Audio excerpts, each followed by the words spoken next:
Welcome to the televised rebroadcast of Henderson Lions football on TCA Cable Channel 10. Tonight's broadcast utilizes the live play-by-play coverage of KGRI-FM radio from last Friday night's game. Coming up just before the televised kickoff are interviews with the opposing team's head coach and Henderson Lions head football coach and athletic director Dennis Alexander.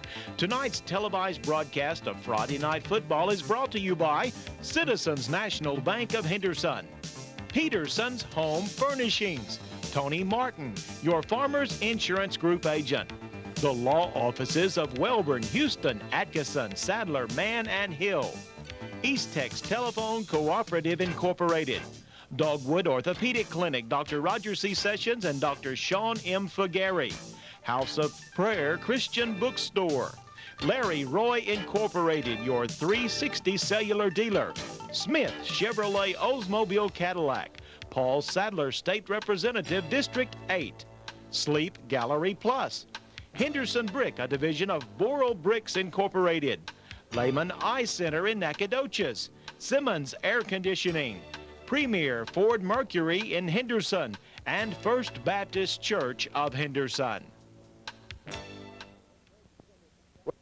We're joined now by the head coach of the Gilmer Buckeyes, Doug Bush, as we get set for tonight's ball game, game number 3 of the district schedule, and your ball club comes in and sharing a district lead, Coach, at 2-0. Yes, sir. I don't know how long that'll last, but right now it's enjoyable, you know, and it may not be so happy after tonight. Henderson's got a real good ball club, but our guys will come out here and play hard, you know, and I look for a good ball game. Well, the only real comparison head-to-head of late, anyway, would be your district ball game against Hallsville. Henderson had to struggle to get by. You had a good ball game against the Bobcats. Well, we did. Hallsville didn't play really the same people that they played against Henderson, plus Henderson didn't play the same people they played against Carthage. And, you know, Dennis put number 12 back there in the backfield, some more running backs, and he's a little bit more potent than he showed against Hallsville. And so, you know, I look for a tough ball game. Looking at your ball club on the offensive side, Rico Alexander, excellent ball carrier. Yeah, his name's Rico Gardner. Gardner, Alexander is number 4. I'm sorry, I tried. Little bitty one. Rico's a good ball carrier. You know, I think it'll be these next 3 ball games will be a big test for Rico and see how well he can run the ball. And, you know, as a junior, and maybe he'll have a chance to get a college scholarship. I think these games will be something that'll give him a big test. Let's turn around and look at the other side, if you would, your defensive unit. Well, our defensive unit is, we've gotten a couple of kids come in here lately that I had suspended most of the year because of some problems we had last year, and they've come in and kind of helped us out. Their attitudes have changed, and we've picked up the last 2 games. We really struggled there for about 3 games. We were pretty weak at linebacker, but we've kind of strengthened that a little bit. All right, and we'll wrap this up. If you would, give us, you talked a little bit about Henderson. What a scouting report on Henderson. Well, Henderson's just, you know, they're real quick defensively. I think defensively that's their big strong point. They move real well. They're not exceptionally big, but they move extremely well. They're quick, and then, of course, offensively, you know, they've got some big linemen in there. They're not real tall, but they're big, and they can move you out of the way, and then those good backs in there. He's got some backs in there that can just outrun us, you know, and that's what worries me. But both sides of the ball, Henderson's got a good ball club. We're going to find out game 3 as we sit at the district. Coach, thanks for talking with us. Okay, thank you.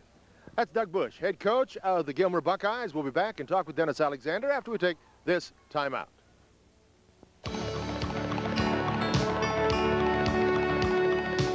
Our children are the future of Texas. Paul Sadler knows how true these words are and the importance of education to every child. Maybe that's why Paul Sadler led the bipartisan effort to save education for us. And that's why he's been honored by teachers and parents all across Texas.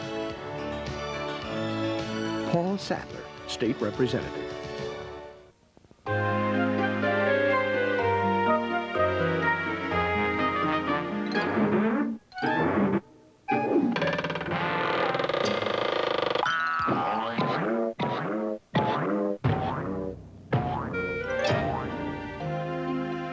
Need a new mattress? Buy a Serta Perfect Sleeper. Sleep Gallery Plus, 1 block west of the Star in Henderson, where beautiful mornings begin with a great night's sleep. We're talking now with the head coach of the Henderson Lions, Dennis Alexander, here at Buckeye Country. At least that's what the sign says across the stadium. And obviously Henderson hopes it's Henderson Country tonight. Well, we hope so. we've got to win to be in the playoffs or have a chance to be in the playoffs. So we understand we went from, you know, being undefeated for the season in district play, and now we got our backs against the wall coming up here. The surprise, I guess, is the fact that Gilmer's 2-0, that they beat Hallsville as easily as they did. So I think that got our players' attention. I think we've corrected some things or worked on it hard this week, so I hope we're ready to play. Your ball club, and that was a physical ball game. That's probably understated. Played last Friday night against Carthage. You had a lot of bumps and bruises. How did we come into this one tonight physically? Well, I think we're really okay. It was a tough game. Kids played hard, made a lot of mistakes though, and gave up some big plays because of it. But it was an outstanding game, and I even had some of our fans tell me what they thought. It was a great game for the fans, with high scoring and back and forth, and a lot of big plays. So anyhow, that was behind us. But I think we can correct some things. I think we can play much better. And you know, like I told the kids today, and it happened to us in '92. It happened last year. Where we lost Kilgore the first game, an early game, and then went on to have great seasons. And that's even more important if you can come back from that adversity. So I'm anxious to see how we respond. Looking at the Gilmer Buckeyes, again, you're coming up against a good back. Rico Gardner is averaging over 5 yards a carry. He's a really good back. I don't think he's as strong as Allison or as Toombs for Kilgore. Probably has as much quickness, if not more so. But you know, we've seen some good backs, one from Maceo Smith for sure, and a kid from Mount Pleasant. So I think we can play his quickness. I don't think he has the power to run over us as much, and hopefully we'll do much better and do like we did in those earlier games. Well, let's find out. It is coming up in just a moment. Coach, good luck to the Lions. Is that all you're going to ask? Is there any more you want me to ask? Oh, that just seemed real short. Were we real short? Well, I don't know. I can think of something else. That's okay, Jim. Oh, I appreciate it, Coach. Save it for the game. Absolutely. That's the head coach of the Henderson Lions. Yes, it is. And we'll be back with the starting lineups. Yes, we will, right after this commercial timeout. At Boral Bricks, we understand people's taste. Whatever your need, whatever color, whatever style, we have just what you want. Because at Boral Bricks, we've known all along that it's more than just a brick. It's the home of your dreams. Just call 1-800-5-BORAL-5 to receive a free brochure and the location of the showroom nearest you. Boral Bricks, a solid decision to build your dreams on.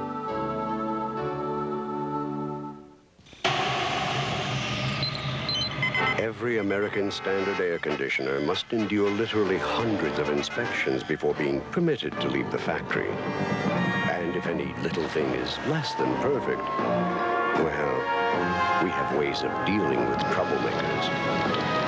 Built to a higher standard, American Standard. Replace your old air conditioner with a reliable American Standard system from Simmons Air Conditioning and Heating in Henderson, and ask about a free 10-year parts and labor warranty.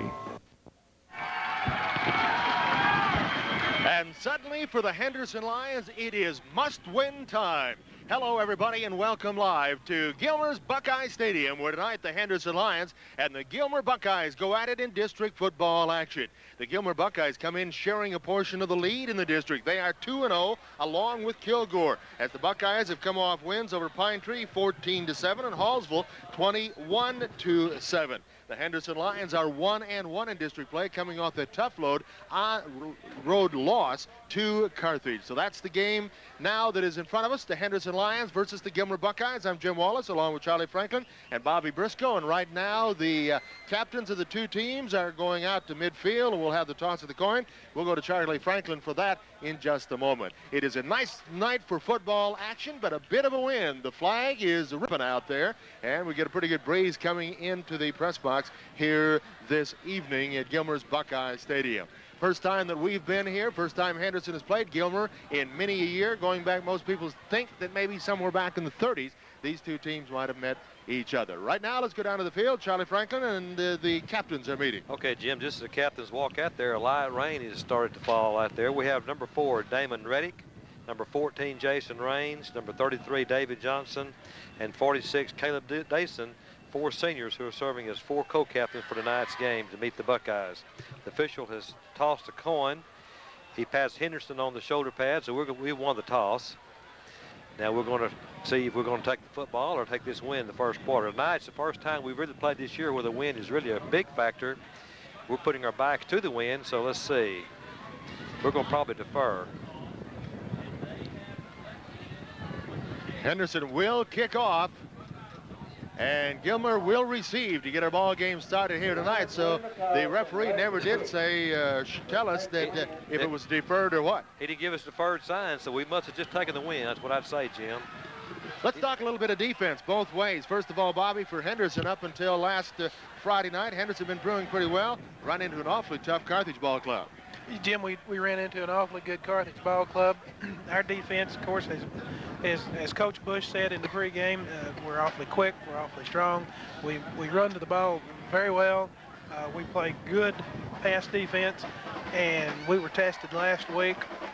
We got beat last week, but this week we're going to be tested by a real good running back, and we'll just see what we can do. But knowing Coach McGinnis and the coaches, I believe we're going to bounce back.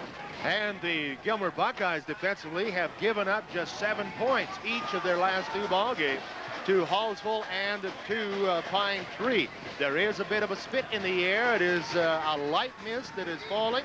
We can feel it coming across us, and you can certainly hear the wind. We may have to do some window closing here just to protect equipment, that kind of thing. We'll see here in just a moment. Henderson will be to our right, and to our left will be the Hallsville, will be the Gilmer Buckeyes, as the Buckeyes have 2 men back deep. One of those is Rico Gardner, and we'll pick up the other man here in just a moment. Here's the kick, a high end-over-end kick. It bounces. It is picked up at about the 8-yard line. Coming forward, Tron Webb outside the 20 to about the 22, maybe the 23. That's where the Gilmer Buckeyes will put the ball in play. 1st and 10. We'll wait for the official spot of the ball. We're going to call it the 22 of Gilmer. Oh, great coverage that time by Caleb Hall. He got down the field and got in on the play and made a good stop for us right there. And Charlie, we get to play defense down here where we like it. That's right.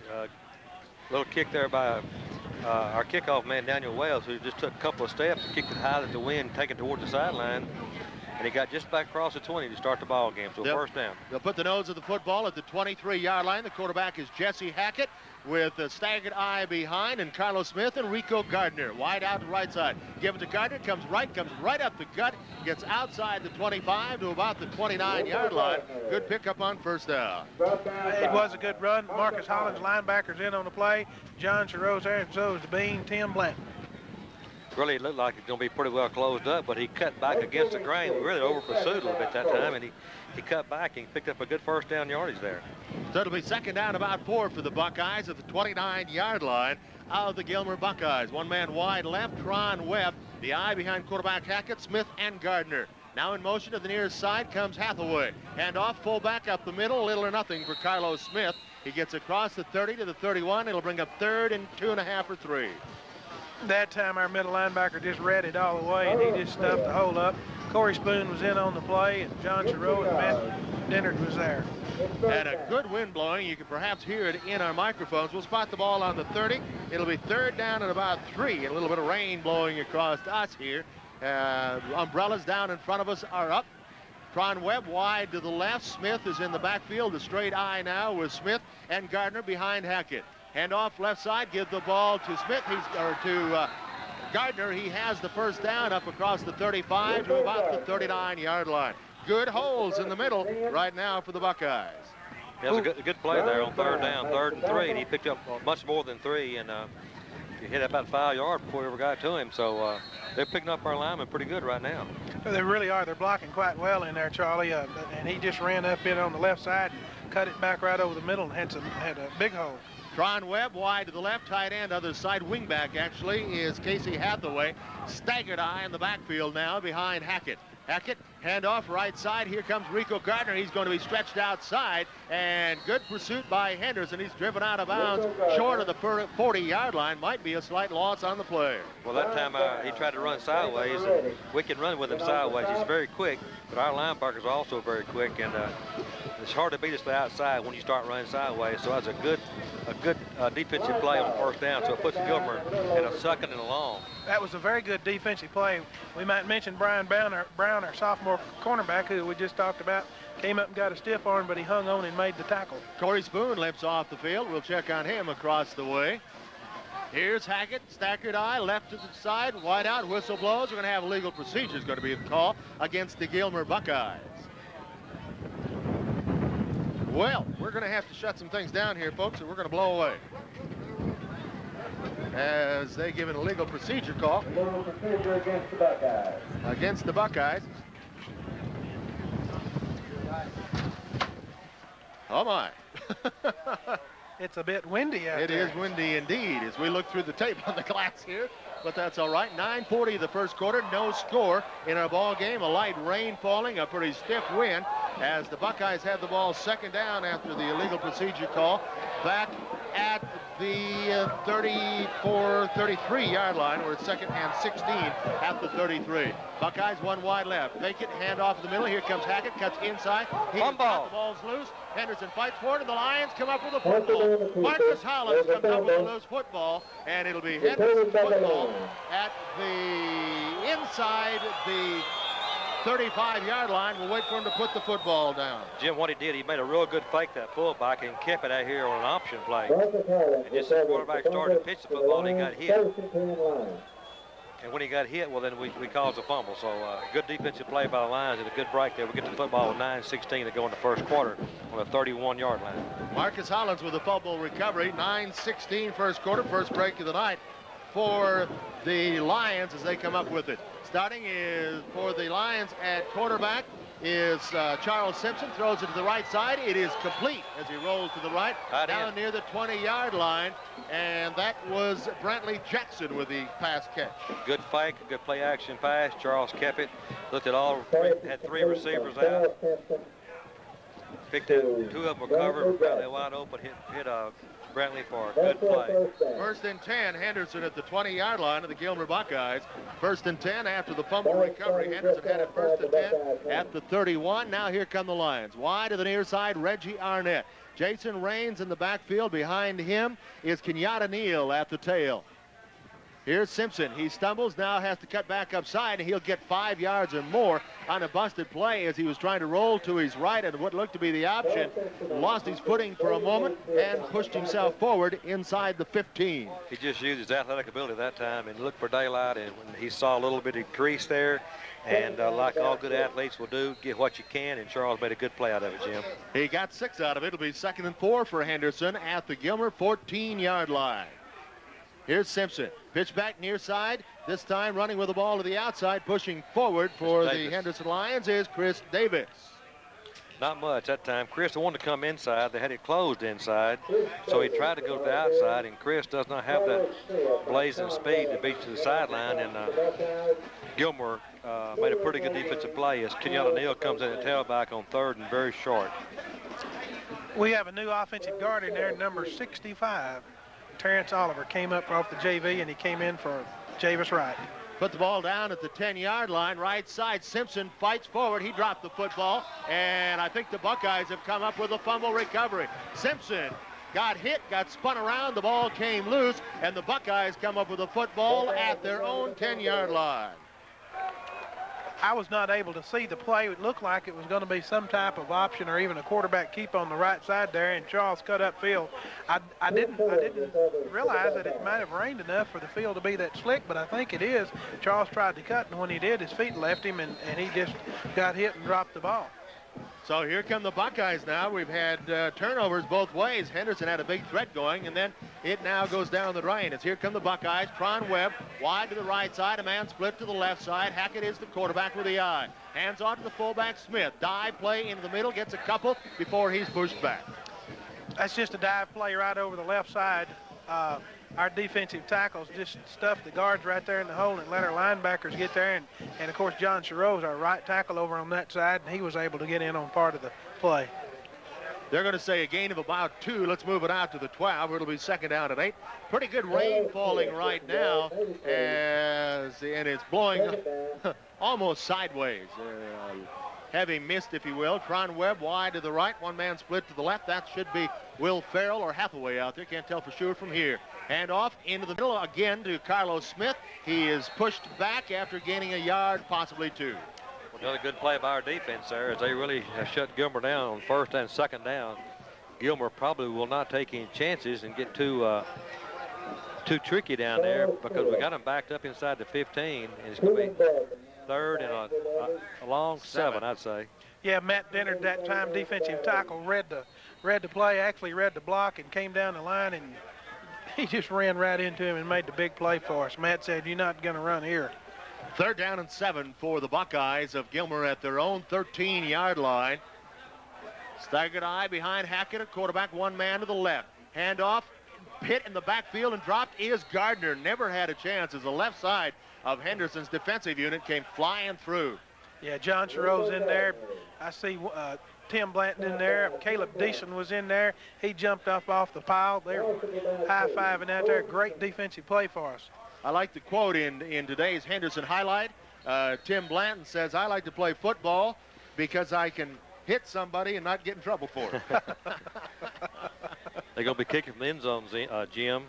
About 2 yards deep in the end zone. Tron Webb, Henderson with a little outside pressure. It's high, gets hung up in this high wind or heavy wind. It takes a lateral bounce, now takes a Henderson bounce, and Henderson will get the ball in excellent field position at about the Gilmer 33-yard line. Just a couple yards back before we started a while ago. He was kicking to a real strong wind. That American flag up there is blowing. I would say probably, 10, 12 miles an hour, 15 maybe. Yeah, it's gusty. 15 plus. Charlie, you need to tell somebody hi back in Henderson. Yeah, I want to tell my mother hello. She's back in the hospital this week, and tonight she listens to the ball game on the radio. Mom, just settle in and rest, and we'll tell you what's happening. All right, Reggie Garnett, Mom, is split wide to the right. Kenyatta Neal is the tailback. Hand off to the fullback. Powering up into the middle for the Henderson Lions, Jeremy Blanton, and he will get to the 30, a pickup of 3 on 1st down. Okay, Jeremy done a good job at fullback. He had a good game last week, Jim. He carried the ball a couple, 3 times for big carries and blocked very well, they said. So he's getting some action at fullback on this series. Jeffrey Holloman is a tight end on this side. On the right side, high tight end, Brantley Jackson. One man split wide to the other side. That's Pat Brown. Here with the ball, rolling to the right, goes Simpson. He'll try to get outside. Now he has to hang on to it, dives forward and goes out of bounds near the 1st down marker on the far side. He was rolling to his right, looking for a receiver downfield, finally tucked it and ran. Very close to a 1st down, if not a 1st down for Simpson. That was a good heads-up play for us. Charles just took the ball, and it was a sprint out bootleg, actually, what it was. We pulled our backside guard, and we had a lead blocker out there. And Charles got out there and saw that he could get a little yardage, and he just tucked it and gave a little fake like he's going to throw it and got us good yardage. Big play for Henderson. 3rd down and 2 at the Gilmer Buckeye 25-yard line. Arnett to the left side. The eye. Kenyatta Neal dots it and gets the football. Cuts zigzag, goes into the middle, now to the right, and I believe he may have or be very close to a 1st down. The referee says stop the clock. We'll take a double look at this one. And it's going to be either very close or a 1st down. We'll see. They bring the chains on from the far side, and they'll measure it. He sure ran a long time. All right, let's see. What were you saying, Charlie? I said he sure ran a long time just to get 2 yards. 1st down, Henderson. I tell you what, Charlie, I was watching the offensive line that time. We pulled everybody, including the manager. That was a sweep like you've never seen. 1st and 10, Henderson, Gilmer 23. Remember, Henderson on their last possession got down to the Gilmer 10, but then a fumble turned the ball back over to the Buckeyes. Rain falling here in Gilmer, a heavy breeze, gusting well above 15 miles an hour. Probably 20, 25 gust. It is at the back of Henderson right now. Pat Brown to this side. Down the line with the option. Here comes Simpson. Cuts inside to the 20-yard line. Just a little option there, and Charles kept it all the way, and looked like he might have picked up about 3 yards from here. It's really hard to see. We're looking through a glassed-in press box now with the raindrops on it, and it's pretty hard to see, isn't it? That's a little tough. In fact, I'm looking. We have the Henderson film crew to our left, from the football film crew, and I'm kind of peeking in here around everybody's Larry Hand's elbow to see out onto the field right now. Here's Henderson, 2nd down, 7 at the 20-yard line. Simpson is the quarterback as Henderson. He's changing the play at the line of scrimmage. With the ball down the line with the option. Simpson slips, now gets back to the line of scrimmage. At the 20 as nothing really worked right there. Jimmy slipped. The field must really be slick out there. I didn't realize it was. The turf is in great shape, but we've had just a little rain, and it's got the field slick. There's not much grass there in the middle, and he just sliding. That's the 2nd time that he slid, and probably cost him yardage that time. We'll call it 3rd, 7 at the 20 of Gilmer. Kenyatta Neal dots the I. Here with the ball back, Simpson rolling to his left this time. Wants to throw, has Brantley Jackson, incomplete. Jackson had it in his hands, but then he was tackled just as it got there by David Lee Smith, the linebacker. Good play defensively. It'll bring up 4th and 7. We'll see what Henderson likes to do. He'll bring the field goal team on. That ball was thrown just a little bit in front of him, and Brantley had to really stretch out. And by being stretched out that far, when he got hit by a defender, he had no play in his arm there to hang on the football. He just knocked it away. The wind is really stiff. I've seen one umbrella go inverted already down in front of us. And this will be a 37-yard field goal attempt by Daniel Wild. It's on the tee. It's up. It's going to be no good. It had the distance, but it was wide to the left, and that would have been the wind pushing it because the wind is blowing diagonally behind Henderson's back, but it is blowing at an angle back to the left side. Jim, I was really impressed that you said the umbrella was inverted. I would have said it had been turned wrong side out, but, you know, I was really impressed with that. Well, those are those high-level terms you That's what I know. After years of play-by-play experience. I know, and I was impressed with that. It'd been nice to get on the board there because we got the wind here in the first quarter, only 3:11 left, and it's a big, strong wind to our back right now. 1st and 10, Buckeyes at their own 20, 3:11, first quarter, no score in the football game. Man in motion to the near side, that's Osborne. Pitch into the backfield, give the ball to Gardner, hurdles one man, then is brought down as he gets out to about the 23-yard line.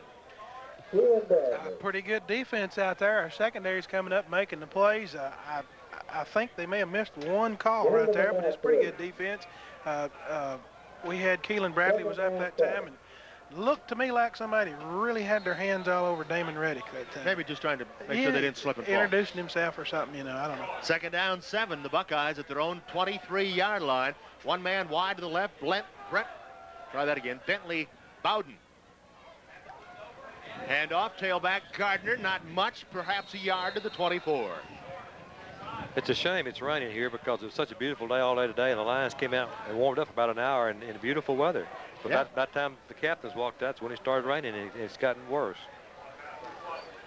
Rain blowing across the field diagonally. Henderson band has taken their instruments, which cost a little bit of money, and taken them to the buses. I do not blame them even a little bit. Jim, offensively, we're doing something tonight we haven't done all week. We're alternating guards. We brought Terrence Oliver up, and he's playing both sides and alternating in and out. Big 3rd down right here. Here come the Buckeyes, wide out to the near side. Staggered eye behind quarterback Hackett. He'll hand off in the backfield to Gardner. Gardner will be hit for a loss back to his own 20. The Buckeyes have not thrown the football. This is not their original starting quarterback. It was injured earlier in the year, have not thrown the ball a lot. And a timeout on the field with the score tied at 0. Hello, I'm Bob Lehman. At Lehman Eye Center, we routinely perform cataract surgery without sutures, patches, or shots. Some people refer to this as a modern-day miracle. Others may call it instant vision. If you or someone you love suffers poor vision from cataracts, come see us at Lehman Eye Center to find out more about the most advanced technology in cataract care. Call Lehman Eye Center today about quick vision cataract surgery. Coach Alexander, you and the Henderson Lions football team have a winning tradition built on teamwork. It takes good coaching and a committed group of players. That's true in sports and in life. I'm Jerry Wilson, pastor of Henderson's First Baptist Church, where you will find a group of committed people working together to meet the needs of all ages. We care about you and would love to see you this Sunday morning at 9:45 for Bible study and 11 o'clock for worship. Join us at Henderson's First Baptist Church. The new 96 Mercuries are in stock and ready to roll today at Premier Ford Mercury. From the best-selling Sable to the world-class Mystique, luxurious Grand Marquis, and sporty Cougar. Save on the complete 96 Mercury lineup. Plus, at Premier Ford Mercury, we can put you in the car or truck of your dreams at a payment plan to fit just about any budget. Shop the rest, then see the best. Premier Ford Mercury on Highway 79 South in Henderson, Texas. Yeah, they'll give you a deal that's as sweet as honey and make you feel like you were born to save money. Premier Ford Mercury. Henderson calls the timeout. We're ready to go back to play now. 4th and 10 for the Buckeyes at their own 20-yard line. Their punter, Tron Webb, stands at his 5. Let's see if Henderson has 10 guys right at the line of scrimmage coming up the gut, trying to block it. didn't get it done, but this is a high punt caught by the wind, takes a Buckeye bounce, now goes laterally, will be down, and Henderson again will have the football in good field position. 1st and 10 at the Buckeye 44-yard line. The reason that was such an important third down stop there with 1:23 left in the first quarter, if they had made the first down, they would have run a series of downs and kick with a wind behind them. We made them kick into the wind, so that's why it was such a big third down defensive play. Here's a big concern for Henderson. Henderson has had the ball 1st and 10 at the Gilmer 31 to start a drive, 1st and 10 at the Gilmer 33 to start a drive, now 1st and 10 at the Gilmer 44 to start a drive, and so far no points on the board for either ball club. Here comes Simpson, line of scrimmage. Counter, going to the right side. Reggie Arnett with the wing-back reverse. He's got yardage down to about the 35-yard line. He'll be about a yard short of the first. A good offensive play for us. It was a great call. I would have never, called that right here. It was just a good call. It was a good time to call it. We're running out of time as far as having the wind to our back. Good run, good play. Yeah, we need to break a long one for a touchdown. We're going to have time, does Henderson, for about one more play. We're under a minute here in the first quarter with the wind at the back. Let's see if Henderson goes. Pat Brown to the near side, one to the far side. Back wanting to throw, Simpson. Simpson looking deep for Arnett, going to be overthrown by about 2 yards over the head of Reggie Arnett, who had a step on his defender, but the ball a little bit overthrown. Yeah, when you're not used to throwing with a strong wind like that, and we're not used to throwing to a strong wind like that, you don't know how much to lead a guy. And he just threw the ball normally, and the big wind just took it and just carried it off. Reggie had him beat, but the wind caught the ball and sailed over his head a couple of yards. So 3rd and a long 1, I'd say, or maybe Right. short 2. Let's see if Henderson elects to just pick up the first down or again go for a big one. Pat Brown out of the lineup now.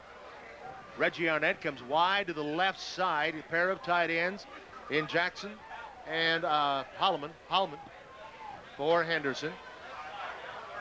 Eye behind quarterback Simpson. Simpson pitch back near side. Kenyatta Neal reverse to Reggie Arnett. He is not going to get anywhere. In fact, he's going to be dropped for a loss of about 1 yard as somebody on the Gilmer side, left side, stayed home on the reverse. Henderson pulling out the stops here early. Yeah, I was a little surprised on that third down call. We got 4th and about 3 now, so let's see what happens. Out to the 36, a loss on the play. 4th down, and Henderson, dead tee for the first time. 3 in the backfield, straight across from one another. Simpson will keep the ball, goes down the line with the option, tries to work to the outside, dives for the first down, and has it on the right side, and the clock will stop with 1 minute, 7 seconds left in the first quarter, but Henderson does have a first down. That's 1 second and 7/10. Yeah. What did I say? 1 minute, 7 seconds. The only thing that could have stopped us right then would have been Charles slipping down. I'm sure glad he kept his feet because we had a good surge in front there and a good play. So let's see if we're going to start the clock, get the quarter. That's the end of the first quarter of the play. No score. Citizens National Bank is pleased to announce the opening of our newest ATM at the Citgo Pace Center, located across from Kroger at 2404 Highway 79 South. Our other Henderson locations are the main bank, Kroger, Walmart, Super C West, Henderson Memorial Hospital, and the Citgo Pace Center located at the Star. No usage fees or monthly charges for C&B customers. We know you want convenience, and we have you covered. Citizens National Bank, we're member FDIC. In the hands of 3 different insurance agents, your home, auto, and life policies could end up full of holes. But call a Farmers Insurance agent for a farmers-friendly review, and one agent will bring all your policies together, get rid of gaps, and help trim costs. So if you're with more than one company, cut it out. America can depend on Farmers for home, auto, and life. You can depend on Farmers Insurance Group and agent Tony Martin at 703 South Main. Call 657-7564. Peterson's Home Furnishings invites you to come feel the comfort and enjoy the savings of a new Lazy Boy chair. Lazy Boy quality means a lifetime of comfort, and Peterson's means big savings. This Lazy Boy Anderson rocker recliner, just $2.99. Try the Lazy Boy Aspen rocker recliner, priced at just $3.49. Here's the Intrepid rocker recliner from Lazy Boy, now only $3.99. Come feel the comfort and enjoy the savings of Lazy Boy. The only recliner providing you with full body comfort. Available at Peterson's Home Furnishings, your home-owned furniture and appliance store in downtown Henderson. Henderson will start the second quarter first down and 10 at the 32-yard line of the Buckeyes. Dive play right side, pushing forward. Jason Raines inside the 30. Well, I'll tell you what, you can sure see better with wind up, can't you? Oh, yeah. Hope that rain stays away. We'll just raise our window. We can see what's going on now. You'll hear the wind again, perhaps, and there is still a light rain falling. As Henderson has the ball at the 29, it will be second down and 7. We're going to give you a scoreboard update brought to you by Dr. Roger C. Sessions, Dr. Sean M. Figueri of Dogwood Orthopedic Clinic. Coming up immediately after this play, some scores to give you early. Here's Henderson, second and 7, Gilmer 29-yard line. Simpson, handoff left side, trying to go into the middle. Blanton, Jeremy Blanton for just a couple. And now let's look at our scoreboard update. And we have early on in all these ball games, John Tyler leading Lufkin 7-0. Marshall over Robert E. Lee 7-0. Nacogdoches leads Longview 7-0. In 4A, it is Carthage over Pine Tree 7-zip. And Hallsville leads Kilgore early 7-0. All right, let's see what we got now. Third down, spot the ball at the 26-yard line, where it will be third and about 4 for the Henderson Lions. Power I, Blanton, Davis, and now give it to the right side. Here's Neal trying to get outside. He is tackled by the helmet, and finally a penalty flag comes from way back. The man in 4 feet away apparently couldn't see it, but he was tackled by the helmet. Well, I'll tell you how bad it was. It was so bad their coach got out there and checked him out to make sure he was okay. Wow. Well, he jerked his head off. And the Gilmer fans are saying no, but that was pretty obvious. It wasn't deliberate in the sense that, he was reaching out to grab the tackle and got the back of the helmet. What makes it look bad is official 4 feet from him didn't throw a flag. Didn't throw a flag, but he was straight line. He couldn't see, probably. Well, yeah, probably. Yeah, that's a good excuse. We're not down there, so we don't know. Spot the ball at the 15 after the penalty. It'll be first and 10 Henderson at the Gilmer 15. Face mask to personal foul type. It had to be a face mask for his head to jerk like that. He certainly got hit with a 2 before. Only E.T. can turn all the way around. Yeah. Here, oh my. All right, a hard rain's gonna fall. Bob Dylan, 1960-something. First and 10, Henderson, Gilmer, 15-yard line. Straight eye, Jason Rain behind him, Kenyatta Neal. Handoff Rain, bounces off of his own blocker and gets nothing. Ran it up in there and it was just closed down. It was shut down and he just didn't have anywhere to go. And so instead of trying to make something great out of it, he just covered the football up and kept his legs turning and just didn't get much. You got to remember, Gilmer has given up just 2 touchdowns in their first 2 ball games of district play. And they have Tim Ford back at one of their linebackers. David Lee Smith has been back for 2 or 3 weeks, but they're set up pretty good at the backing core. Henderson now, second down 10 at the Gilmer 15, wing back left side, Pat Brown. Down the line on the option, keeper all the way with the ball. Simpson fights inside the 10. He will be short of the first down, however, around the 7 or 8. Good play there. Terrence Oliver is moving in one time for Jason Wright, the next time for Brandon Wells. They're just rotating different guards in there all night. Let's put the ball at the 8-yard line. I saw Robbie Grand George out in front that time. He and Javis Wright were leading the way. Third down 3, Henderson at the Gilmer 8-yard line. Dead T straight across. Henderson on the left side. Give the ball to Simpson. He is going to be stopped short of the first down. You made it look like to me he might have made about 2 yards. So I would guess it's going to be 4th and 1, so it's going to be decision time here. They're going to put the ball down at the, the ball's in the hand of the official, but it's going to be about the 7-yard line. If that's the case, it'll be 4th and 2 if they put it at the 7. Henderson has got to get the ball to the 5. We're going to call it 4th down 2 at the 7. Henderson will go for it. In the backfield, 2-man, wing back right side. Here's Simpson. Gilmer bound right side. Give the ball, dive play to the 10. This is going to be very, very close. It's going to depend on the spot of the football, I'm telling you right now. Yeah, it looks like he kind of lost his foot there and got tripped up. Looked like he might have had a little more room, but he got tripped up pretty quick.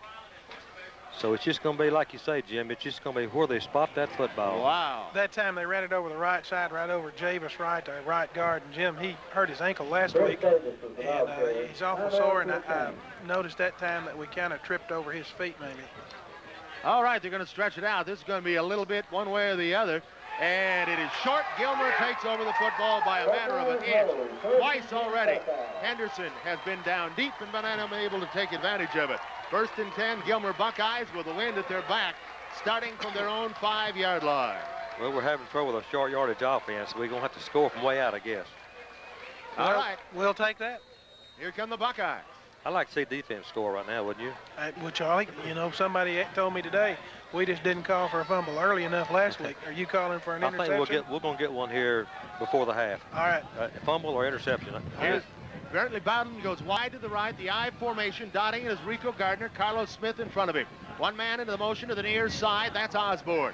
Down the line with the football. Rico Gardner to the 6 or 7. Gets 2 as Henderson again. Laterally, Gilmer has been able to do little or nothing against Henderson. I'll tell you, that's pretty good defense right there. I was really focusing in on Damon Reddick, plays one of our safeties there, and he really came up and took on a block and just strung it down the line, did a really good job. Oh, the wind. Blow, baby, blow. Second down now, 8 at the 7-yard line of Gilmer. The Buckeyes with the football. Hathaway will go wide to the right side. Buckeyes going from our right to the left with the wind at their back. To the near side, Bowden is a split out. Smith and Gardner behind the quarterback, Haggett. Hand off Gardner rather, in the middle for 1 yard at the most. That linebacker ran through that time, made initial contact, but then our tackles were there to make a big play. You got John Giroux and you got Matt Dennard in there. I saw Matt come up and put a real good, strong tackle on him. Tim Blanton was there in the middle also. 7:23, second quarter tonight. No score here in Gilmer. The Henderson Lions and the Gilmer Buckeyes. Hard wind blowing, been raining. Not a real good night all of a sudden for football. Slippery field a bit. It's not muddy or any of that. It's just slick on the grass. Here come the Buckeyes. Bowden to the near side. A pair of tight ends. Staggered I. Gardner is the deep man. Pitch back left side. Gardner scoops it up. He's trying to get outside. Gets the 10 and is knocked out of bounds. Short of the first down. It'll be 4th down and a couple of 3 maybe. Let's see where they spot the ball. We're going to say the 11, so not as many as we thought. It'll be 4th down and 4. The Buckeyes will have to punt with the wind at their back, and their punter, Tron Webb. Time I was watching Caleb Deason. Caleb Deason came through. Charlie saw the play, saw it develop, and came down the line and just gave his body up and got in on the play. He nearly dropped that pitch from the quarterback that time, Bobby. He did a good job of holding on to it. Charles Simpson, Reggie Arnett drop back to the 50-yard line. Webb should get off a pretty good one here. Yeah. Illegal motion, though, is going to go against the Buckeyes. Somebody in the right side of their offensive line move. One of our defensive linemen kind of faked a charge there, and when he faked it, they moved, so it's going to be 5 against them. This is going to make him kick it probably in the end zone this time. He got a big wind behind him, but he will be kicking from the end zone. Puts a little bit more pressure on him. Yeah. See if what Henderson does. Not giving a lot of respect to the leg of Tron Webb, but with his wind at his back, I would think. I'd like to see Reggie come over toward this sideline because this wind's blowing this way. Here's Webb in his own end zone. A little bit of low snap, gets it up. Not a good punt. It is spin high in the air. Arnett will take it at the 49, breaks away from one man, go to the left side. He's got a bit of a wall if he can get outside. To the 45, to the 40, and driven out of bounds at the 39-yard line of Gilmer. So again, Henderson will start with excellent field position for the 4th time tonight, but still no points on the board. 5:51 of the second quarter, no score in the ball game, guys. Well, that time we had a good wall over there. It's just so far away. We got to the wall, but it was just trying out so far. Got there too late. And we almost had a big play that time. 1st and 10, 39 of Gilmer. Henderson started every single one of their drives in Gilmer territory. 5:51. Second quarter, no score in our ball game. The Lions of Henderson with the football against the Buckeyes of Gilmer on less than a nice night. Here comes Henderson to snap the football. Chris Burks. 2 tight ends, power I. Blanton makes it strong right. with the ball, handoff into the backfield to Davis, spins away from one man, still fights hard, comes to the 35-yard line, so we'll get 4 on first down. We'll take that. Boy, he hit up in the middle that time, and somebody put a shot on him, and he just spun off of him just like it was a top. Just spun around and kept on going, picked up another 3 or 4 yards. Clock running, 5.5 minutes in the first half. Henderson looking at second down 6 now from the Gilmer 35-yard line. The nose of the football just touching it. Henderson's been down deep, but that has not penetrated. High, strong right. Blanton back there with Raines, and behind him, Kenyatta Neal. Handoff, left side, ball loose, out of the hands of Raines. Gilmer comes up with the football. That's not a matter of the weather. That one just knocked loose, and Gilmer comes up with the ball again.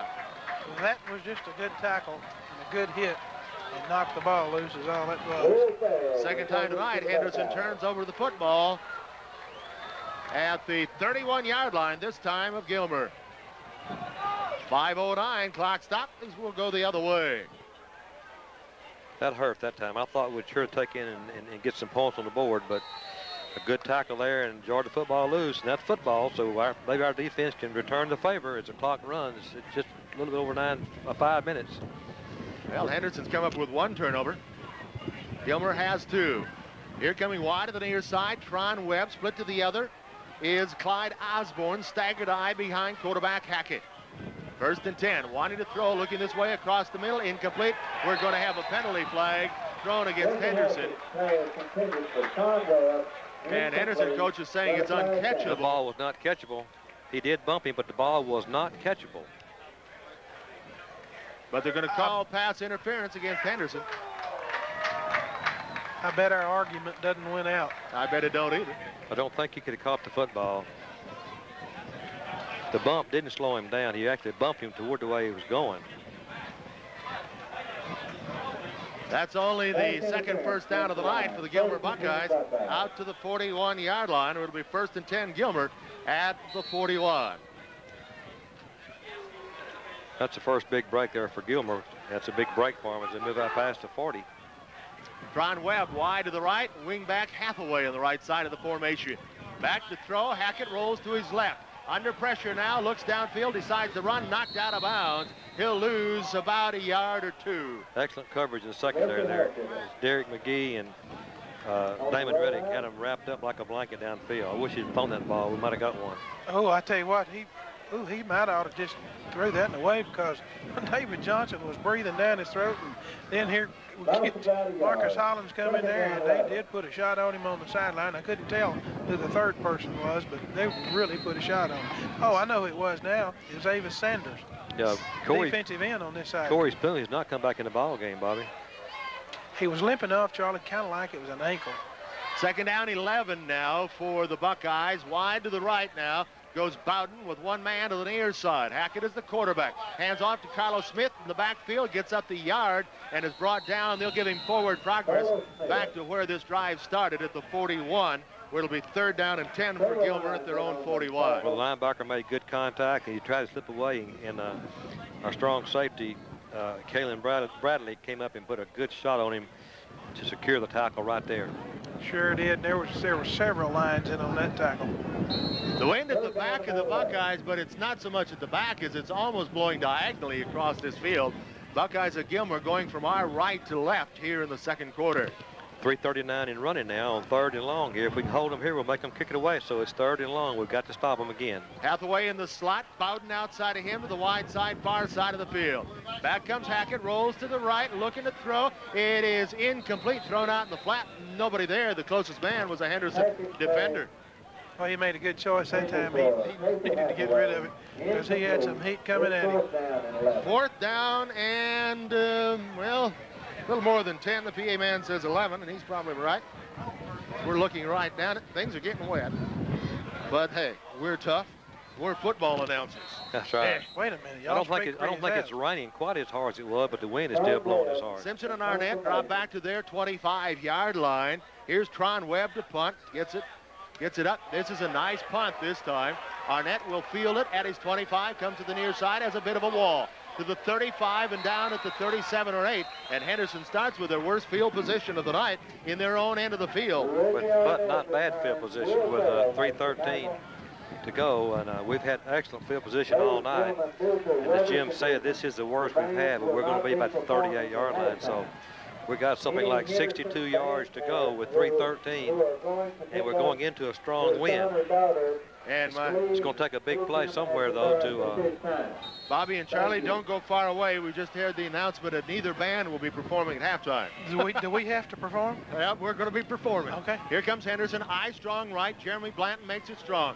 Back now goes Simpson to throw. He's flushed out, rolls to his left. Stops, throws back across the middle, just kind of threw that one away in the general direction of Brantley Jackson. Boy, they just tackled Brantley and held him up, and now Coach Alexander, he's out on the field. He's wide open. They can throw it to him as far as he is. Dennis Alexander talking last weekend of the ball game. He thought that there was Carthage got away with a bit of holding, especially when the plays always went to their side of the field. If last week was holding, that was mugging. You're right. It'll be second down and 10 after the incomplete pass, despite all of our commentary. 3:06 clock stopped in the first half. No score in the football game. Brown in the slot to the left, Arnett outside of him. Henderson will be throwing into the wind. Back here goes Simpson. He wants to throw. Hurries it, throws it, and it's incomplete. Just over the head of the intended receiver. Double coverage, Reggie Arnett. He's a little slow to get up on the far side as he did a backward somersault. It'll take him a moment to get back on his feet on the far side. I hope it's just knocked the breath out of him, is what I hope. Reggie made a heck of an effort, I tell you what. He really tried did. He doesn't know any way to play but all out, does he? That's right. And Reggie now is sitting up on the far side as Pat Brown comes in to take his place. Now he's up on his feet. He said, Bobby, have you found Corey on the sideline? I sure hope Corey's not hurt. I see him back on the bench over there, I believe, Coach. He looks like he's got his leg up, got ice on him. Henderson has one man wide to the right, handoff. Davis has a bit of a hold of the 40, 45 to the 49-yard line. Should be very close and not enough for a first down. Chris Davis, the ball carrier. There's another one that doesn't know how to play but one way. It's going to be real close. It is a first down. Good. First and 10, Henderson. 2:53 to go in the first half. Henderson and Gilmer scoreless. Henderson had plenty of opportunities in the first half, but nothing happened. Timeout, Jim. Timeout on the field with a score. Knotted at nothing. No, wait a minute. Wait a minute. Okay. Okay, put it back in. All right, let's keep it here. I'm sorry. First and 10 now at the 49-yard line of Henderson. I thought he wanted timeout. All he wanted to change footballs. Okay, first and 10, Henderson. Jeremy Blanton is the fullback. Kenyatta Neal, the tailback, under center. Now with the ball, pitch to the left side, give it to Neal. Neal dives in the middle. He'll have little or nothing. They may give him the midfield strike. Bob, they got 5 people right behind the line of scrimmage, and they're just flooring the football. Yeah, they're really playing some good, tough defense out there. They're just running to the football and running through the cracks that we leave behind, able to make the big plays they're making. That's why the reverse was so good a while ago, because they are really pursuing quick. I wouldn't be surprised to see another reverse before the half. Second down, 9. The ball at the midfield strike. Henderson has Arnett and Brown wide to this side. Simpson going to the short side, keeps the football. Breaks the tackle to the 45, 50, and, to the 40, and is down there, but it'll be first and 10 to Henderson at the Gilmer Buckeye 40-yard line. 2:10 to go here in the first half of a scoreless ball game. Henderson in possession. Well, the Lions had to score, but that's not because of the efforts out there. They are really working hard and having some hard luck so far, but they are really working to get that football down the field. They got 2 minutes to get in the end zone. Arnett back in the ball game, wide to the left. Martin was in for an earlier play. Pat Brown to the near side, the I formation. Davis is the tailback. Whistle blow is going to be a legal procedure against Henderson. It's going to back it up 5. Well, he changed the play, and he was going to throw a little fade right over to Reggie. And some lineman moved too quick.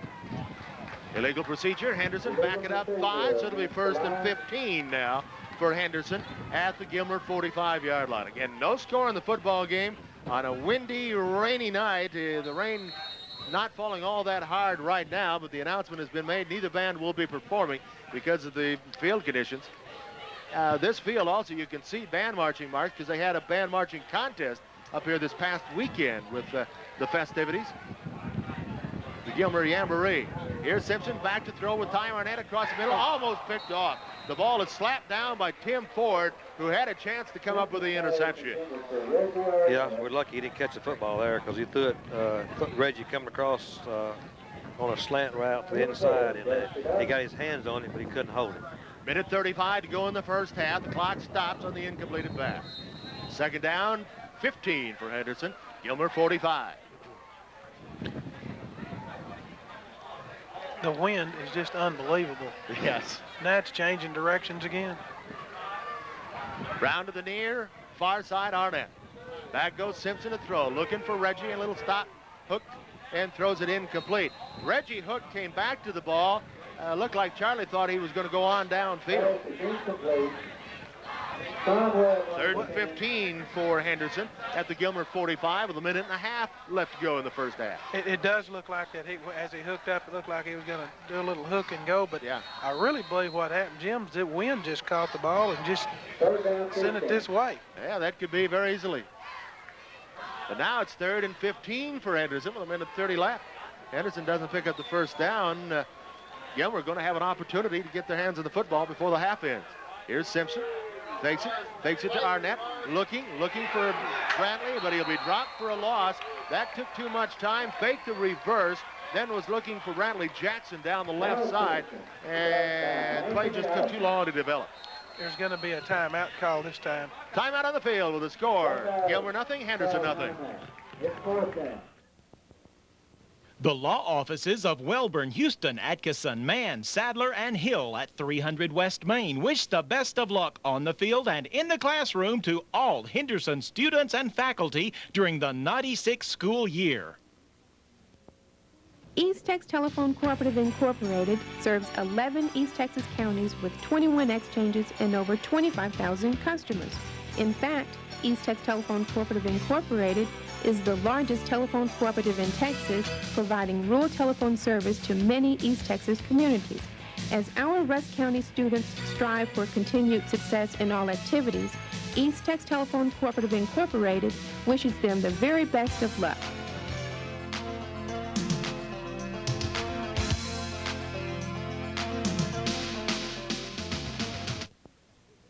Dr. Roger C. Sessions and Dogwood Orthopedic Clinic, formerly East Texas Orthopedic Associates, is pleased to announce a new name and a new associate. Dr. Roger C. Sessions, well known for over 8 years of practice in Henderson and East Texas in general orthopedic surgery, sports medicine, arthroscopic surgery, and total joint replacement, now welcomes a new associate, Dr. Sean M. Fagari, to Dogwood Orthopedic Clinic at 612 North High Street in Henderson, offering the community complete orthopedic medical treatment. Dr. Roger C. Sessions and Dr. Sean M. Fagari at Dogwood Orthopedic Clinic back the Henderson Lions.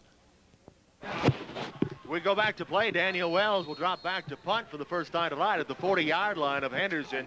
Two men for the Buckeyes dropping back deep as Wells will be punting into a very stiff wind. Fourth and about 17 here near the end of the half. Long count, low snap, getting it off the ground. Wells gets it up, a pretty good punt. Coach is telling Gilmer to get away from the football, and it'll be down by Henderson at the 25-yard line. That snap a bit low. Daniel Wells did a good job going down and getting it, and then getting off a good punt into a stiff wind. Well, we got a minute and 6 seconds to go in the first half here. Gilmer does have the wind to their back, so they will probably try to get a big play here by putting the football in the air. Let's see if we can't get a linebacker through and maybe shake his quarterback loose, or maybe make him throw before he wants to and get an interception before halftime. There will be no performances by either band here this evening because of the elements. Too wide to the near side. That's Osborne and Tron Webb. Staggered eye. At the back of it, Rico Gardner. Hand off to Gardner, a little bit of a draw. He breaks one tackle, spins away, but then gets back to the line of scrimmage, and that's all. Good job of holding the football, because we hit him and spun him around and hit him real hard. But he had the football wrapped up good, Bob. It's been a good time for a fumble right then, but he held on to it. That's good. Charlie, I just knew you were going to say good job of holding their tackle, but you didn't say it, so I'm not going to say it. Good job for what? Holding their tackle. Under a minute to play in the first half. Gilmer not calling a timeout, but they will run one more play. You can hold tonight. Did you see a while ago? Yeah, I did. To the near side, wide, comes Tron Webb. One man to the far side, that's Hathaway. Back goes Hackett looking for Webb to the near side. He stumbles and falls. The ball goes over his head. Stops the clock with 21 seconds left in the first half. Good coverage by Derek McGee. Very good coverage that time by Derek. He was playing just like a little old man-to-man to me, covered him all the way, and he had good position on him. We didn't have a lot of pressure on the quarterback that time, but they just kind of stacked it up in there in the middle and held us out. Well, Henderson has had a lot of opportunities here in the first half, but not been able to do anything with them. Gilmer has not threatened in the first half. Wide to the right side, Bowden. Wing back, near side. Set them down, Hackett. Pitches to the left side. Gets the ball to Gardner, who will pick up one, and he's down. And that should be the last play of the first half. And I don't think Gilmer will be calling a timeout. Now, wait a minute. What do we have? We have a timeout called with the score. Henderson nothing, Gilmer nothing.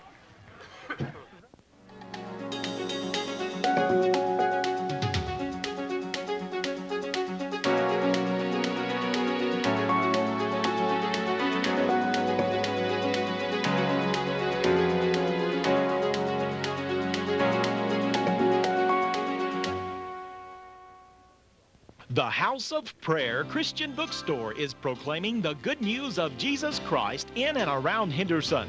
The House of Prayer Christian Bookstore has a wide selection of books and gift items. Their expanded video and music department includes the latest Christian videos, cassettes, and compact discs.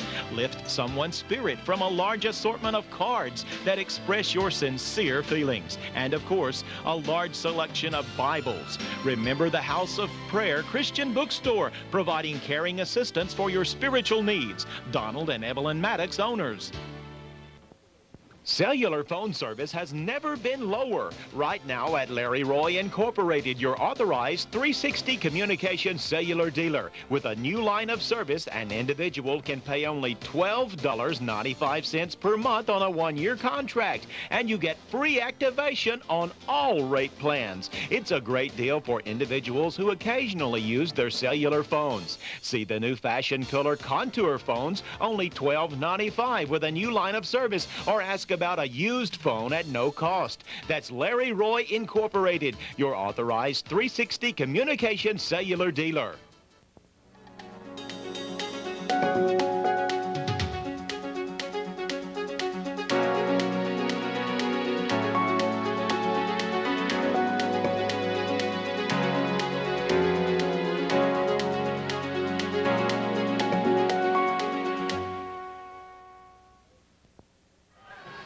Henderson calls a timeout and forces Gilmer to punt with 10.3 seconds left, and Henderson has everybody, almost everybody, right at the line of scrimmage. Nobody deep. It appears that Henderson will go for a block. Henderson jumped on the left side, but I'm not sure which way. They can go either way with this one. I don't know if contact was made by the defense or not, or somebody jumped for Gilmer. We'll let the officials sort it out. Well, that used time. Illegal procedure. Henderson. Okay. Motion. No, that was motion. Just procedure call. Yeah, I guess we brought 12 people. I told you, Charlie, we're going to bring 12 people. That'll be 4th and 4 now, so I don't think it'll change. I like decision by Coach snap Doug. it over his head, but to snap it over his head this win, you have to snap it 40 yards.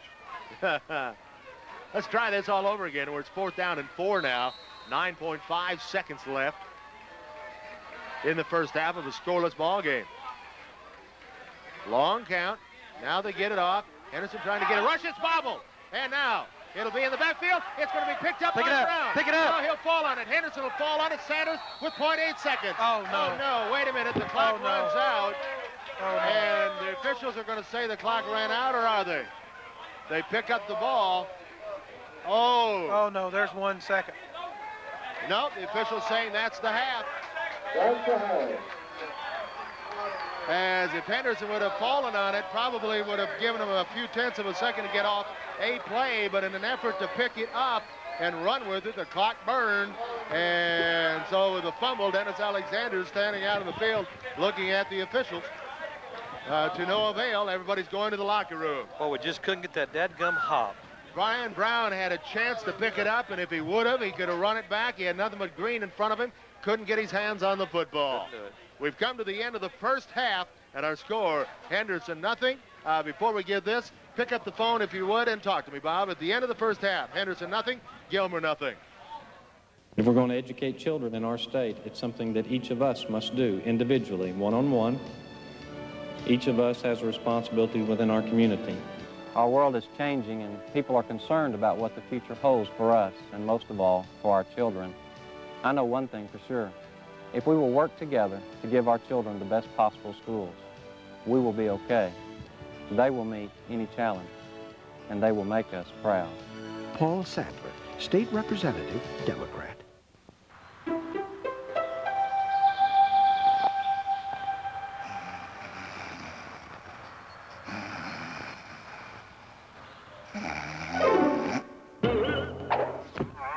Need a new mattress? I assert a perfect sleeper. Sleep Gallery Plus, 1 block west of the Star in Henderson, where beautiful mornings begin with a great night's sleep. You probably think that a brick is a brick is a brick. We think Boral bricks are better. The plain ones, the fancy ones, in about any color you can imagine. But why do we make so many different kinds of brick? Because we know that a house is not a house, is not a house.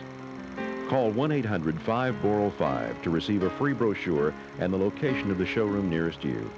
Boral Bricks, a solid decision to build your dreams on. It is halftime here in Gilmer, where the Henderson Lions and the Gilmer Buckeyes are knotted at nada.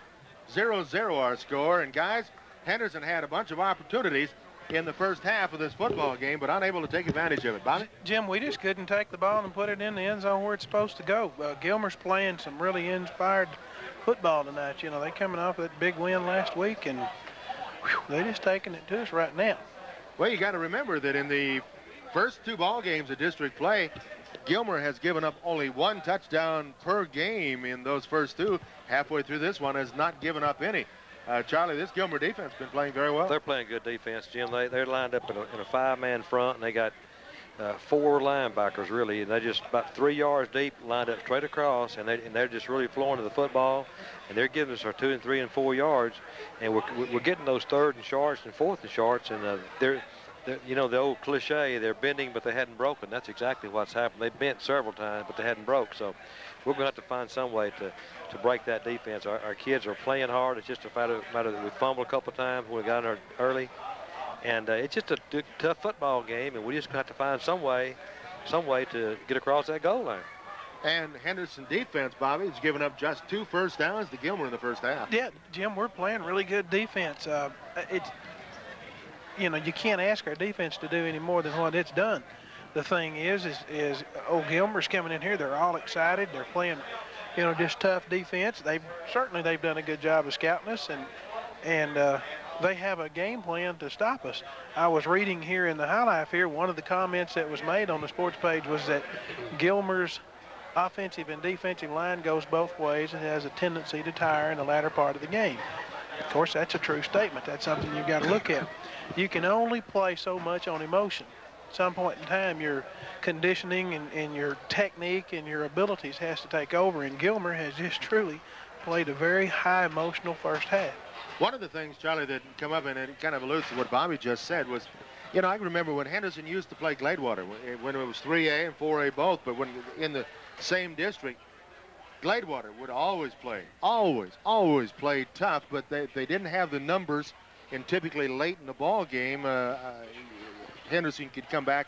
One of the more exciting ball games I remember is at the old stadium up there, where Henderson won it in the last 6 seconds of the ball game, but same situation. Right, you know, Gilmer and Gladewater are pretty close together here, about 14 miles apart, and have the same school colors, black and orange, and they've been big rivals in the same district in the past, and they are very, very similar type football teams. I believe Gilmer's a little bit larger.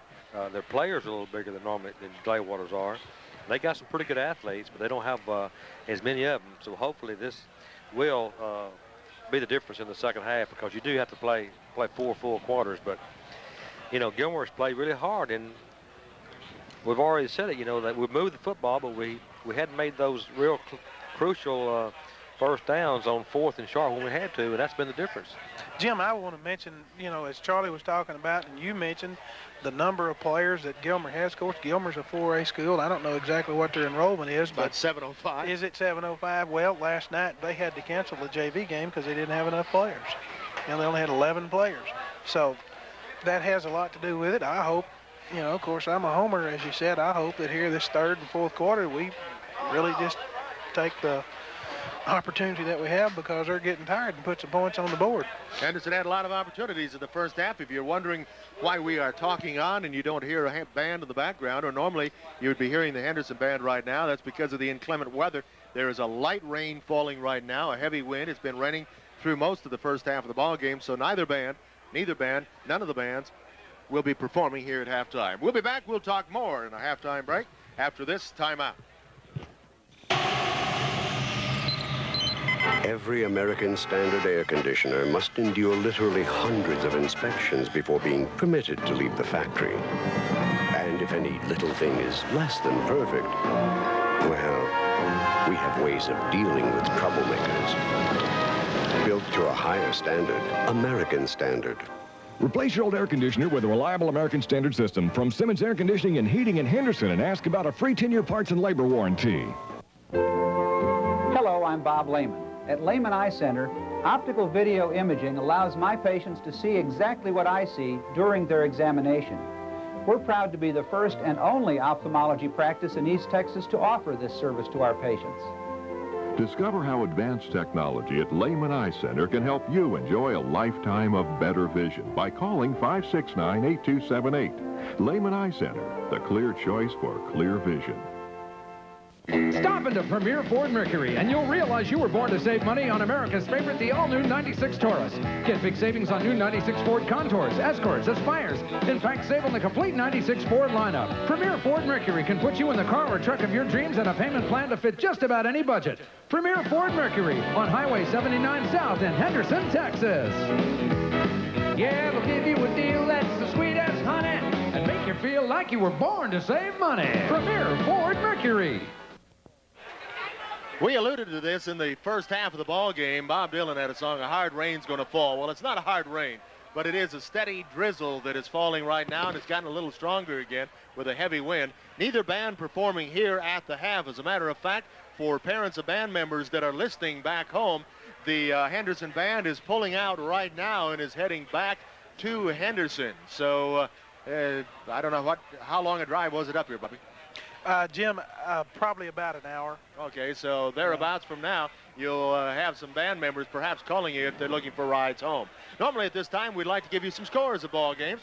Can't do this ball game in particular and kind of recap the scoring. I'll do that. No scores. Nobody has scored. We have a 0-0 ball game at the half. But we do have an opportunity to take a look at our football scoreboard as our update is brought to you by Dogwood Orthopedic Clinic, formerly East Texas Orthopedic Associates, Dr. Roger C. Sessions, Dr. Sean M. Figueri. You can call them at 657-1441. All right, week number 8, late in the second quarter, all of these scores. John Tyler leads Lufkin 21-14. It is Marshall over Robert E. Lee, a close ball game, 14-7. And it is Longview and Nacogdoches. Nacogdoches on top of the Lobos, 17-10. All of those late in the second quarter. In 4A scores that we have, most of these late in the second quarter, it is Carthage over Pine Tree, 7-0. Hallsville and Kilgore are tied at 7 all. Athens shutting out Palestine 21-0. And Jacksonville over Chapel Hill 7-0. All of those late in the second quarter. So those are the scores that we have at the half. Again, here in Gilmer at Buckeye Stadium, our score, Henderson 0 and Gilmer 0. Back with more after this timeout. Coach Alexander, you and the Henderson Lions football team have a winning tradition built on teamwork. It takes good coaching and a committed group of players. That's true in sports and in life. I'm Jerry Wilson, pastor of Henderson's First Baptist Church, where you will find a group of committed people working together to meet the needs of all ages. We care about you and would love to see you this Sunday morning at 9:45 for Bible study and 11 o'clock for worship. Join us at Henderson's First Baptist Church.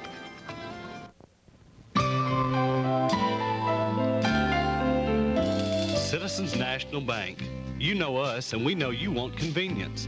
We know it's hard to get to the bank during the week if you work. Now you can bank at our Southside branch on Saturday from 9 till noon at the drive-in. We are always looking for ways to serve our customers. We're Citizens National Bank, member FDIC, equal housing lender.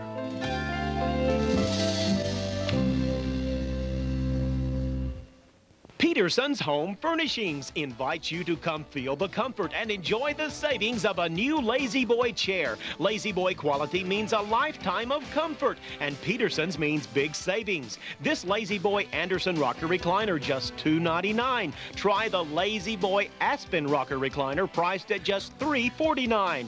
Here's the Intrepid rocker recliner from Lazy Boy, now only $3.99. Come feel the comfort and enjoy the savings of Lazy Boy, the only recliner providing you with full body comfort. Available at Peterson's Home Furnishings, your home-owned furniture and appliance store in downtown Henderson.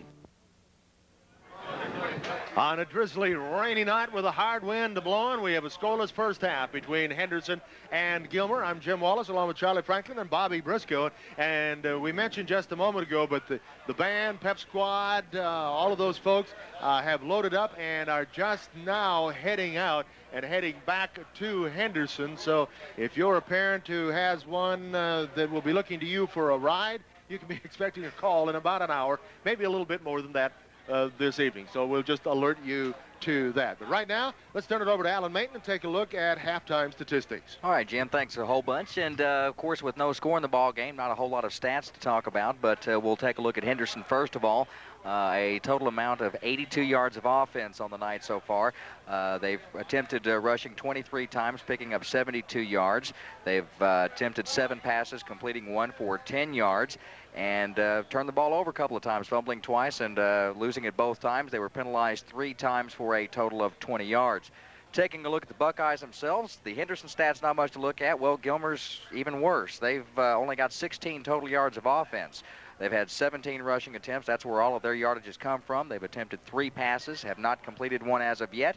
They've also fumbled the ball a couple of times, and with 3 penalties and 25 yards. And so, no, Charlie, we really just haven't had a whole lot to to look at yet in this first half. Well, it's been all defense, Alan.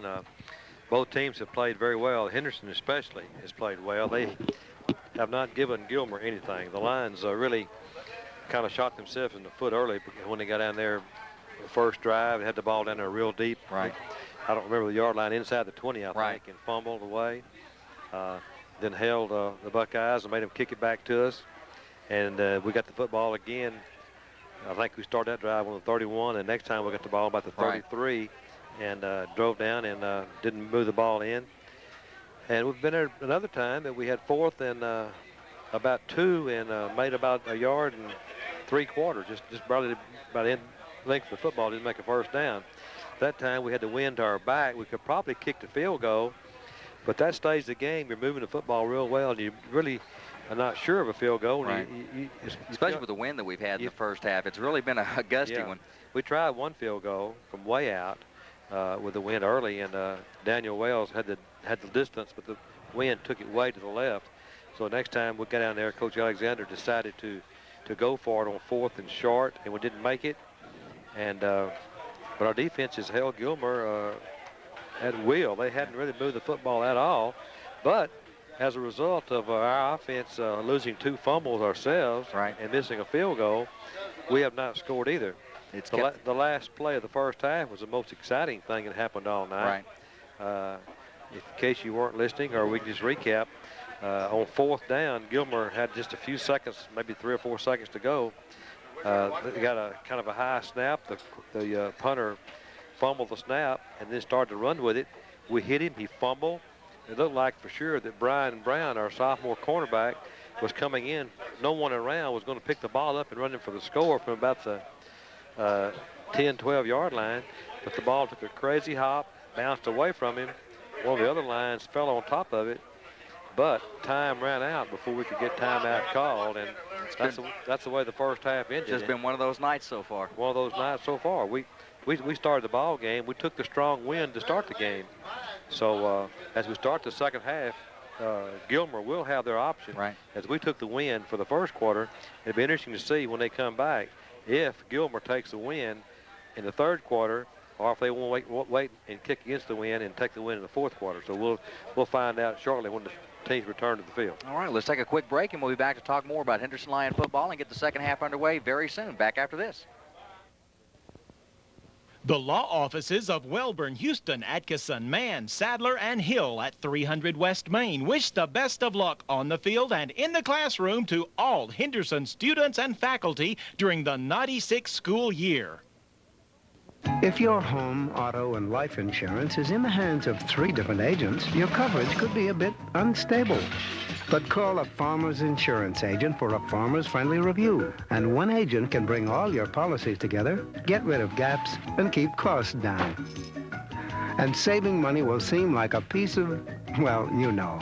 America can depend on farmers for home, auto, and life. You can depend on Farmers Insurance Group and agent Tony Martin at 703 South Main. Call 657-7564. Rusk County is a community rich in tradition. East Texas Telephone Cooperative Incorporated is proud to serve 11 East Texas counties and 21 exchanges with rural telephone service. Member customers receive the latest in telephone technology and the finest in service. Service has grown to over 25,000 customers since origination in 1950. East Texas Telephone Cooperative Incorporated, back in the 1996 Rusk County football teams, bands, majorettes, flag corps, drill teams, pep squads, cheerleaders, and students.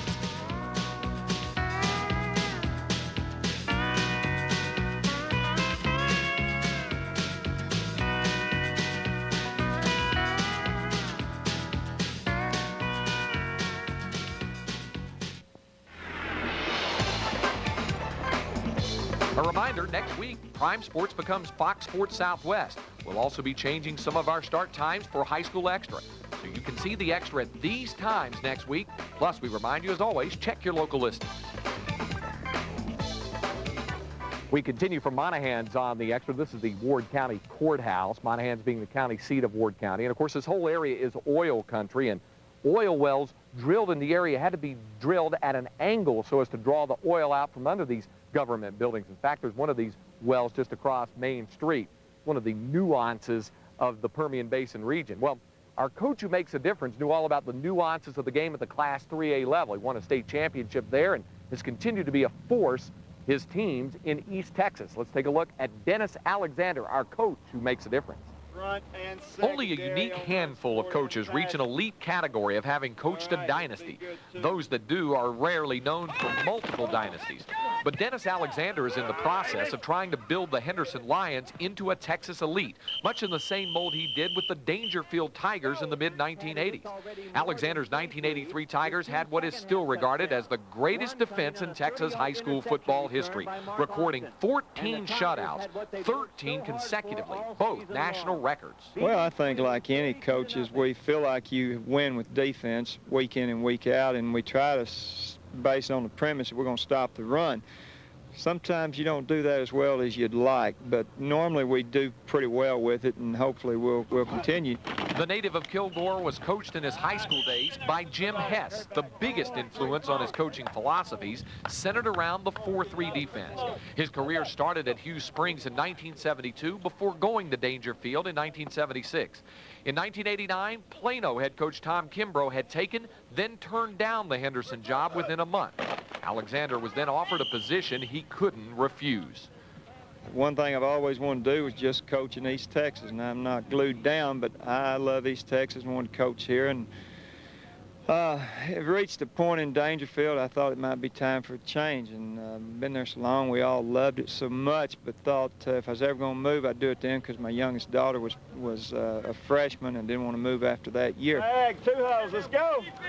Alexander's been to the postseason in 6 of his 7 years at Henderson and currently has the Lions at 7-1 and once more on pace for the playoffs. And still 2 years shy of his 50th birthday, he has more than 200 wins to his coaching credit. But winning is only part of the influence Alexander wants to leave behind with his players. But I think we make a difference on the kids that don't have everything they need at home, and they may not get the motivation, they may not get the supervision. So I think that's where coaches and teachers help more than anything. They don't help those that have the great opportunities when they go home. We help those that may not get everything they need Countless Alexander products have gone on to the collegiate ranks. 9 have gone professional, including former Dallas Cowboy Thomas Everett. Every player that crosses the path of Dennis Alexander, regardless, gets a chance to be a winner in life. I think we're very forgiving. If there's anything we've done in coaching, you know, I think we help a kid more by keeping him out and trying to make him better than running him off. Anybody can run someone off. It takes a lot of give and take to help a kid get over the hump. Coach Dennis Alexander of Henderson, laying the foundation of another perennial winner while enriching the lives of East Texans, a coach who makes a difference. Dr. Roger C. Sessions and Dogwood Orthopedic Clinic, formerly East Texas Orthopedic Associates, is pleased to announce a new name and a new associate. Dr. Roger C. Sessions, well known for over 8 years of practice in Henderson and East Texas in general orthopedic surgery, sports medicine, arthroscopic surgery, and total joint replacement, now welcomes a new associate, Dr. Sean M. Fagari, to Dogwood Orthopedic Clinic at 612 North High Street in Henderson, offering the community complete orthopedic medical treatment. Dr. Roger C. Sessions and Dr. Sean M. Fagari at Dogwood Orthopedic Clinic back the Henderson Lions. The House of Prayer Christian Bookstore is proclaiming the good news of Jesus Christ in and around Henderson. The House of Prayer Christian Bookstore has a wide selection of books and gift items. Their expanded video and music department includes the latest Christian videos, cassettes, and compact discs.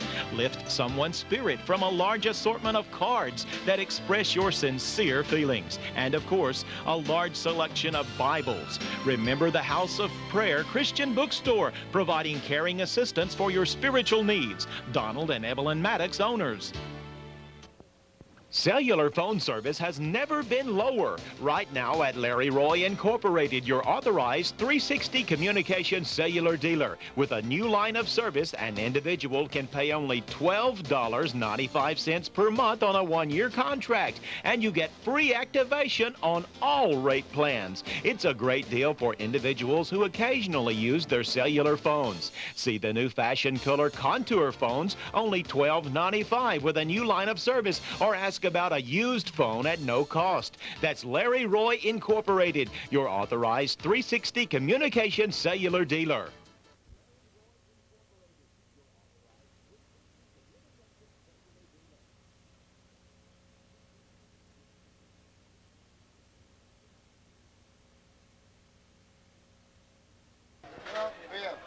We are at the half. No score in our football game. Jim Wallace, Charlie Franklin, Bobby Briscoe here in Gilmer. Halftime, no score. Neither band performing here at halftime because of the inclement weather. And again, we'll mention, if you're just joining us, that the Henderson band left along with the pep squad and majorettes, flag corps, drill team, all of that have left. That probably not right. Left earlier and are headed back home. So if you have youngsters that need transportation, you can be expecting a call in about an hour or so. Let's take a look at some more scores on our scoreboard update, brought to you by Dr. Roger C. Sessions and Dr. Sean M. Fagari of Dogwood Orthopedic Clinic, 612 North High in Henderson. In the second quarter, Lufkin leads John Tyler leads Lufkin 21-14. It is Marshall over Robert E. Lee at the half, 14-7. Nacogdoches and Longview, 7-7. You remember Longview had to go to double overtime to beat Robert E. Lee last Friday night. In 4A, Carthage leading Pine Tree, 7-0 at the half. What Carthage team did we see? I don't know. Hallsville? Not that one. You're right. Hallsville and Kilgore tied at 7-7. At the half. That doesn't surprise me. Hallsville has played good football. Yeah, they always play Kilgore good, too.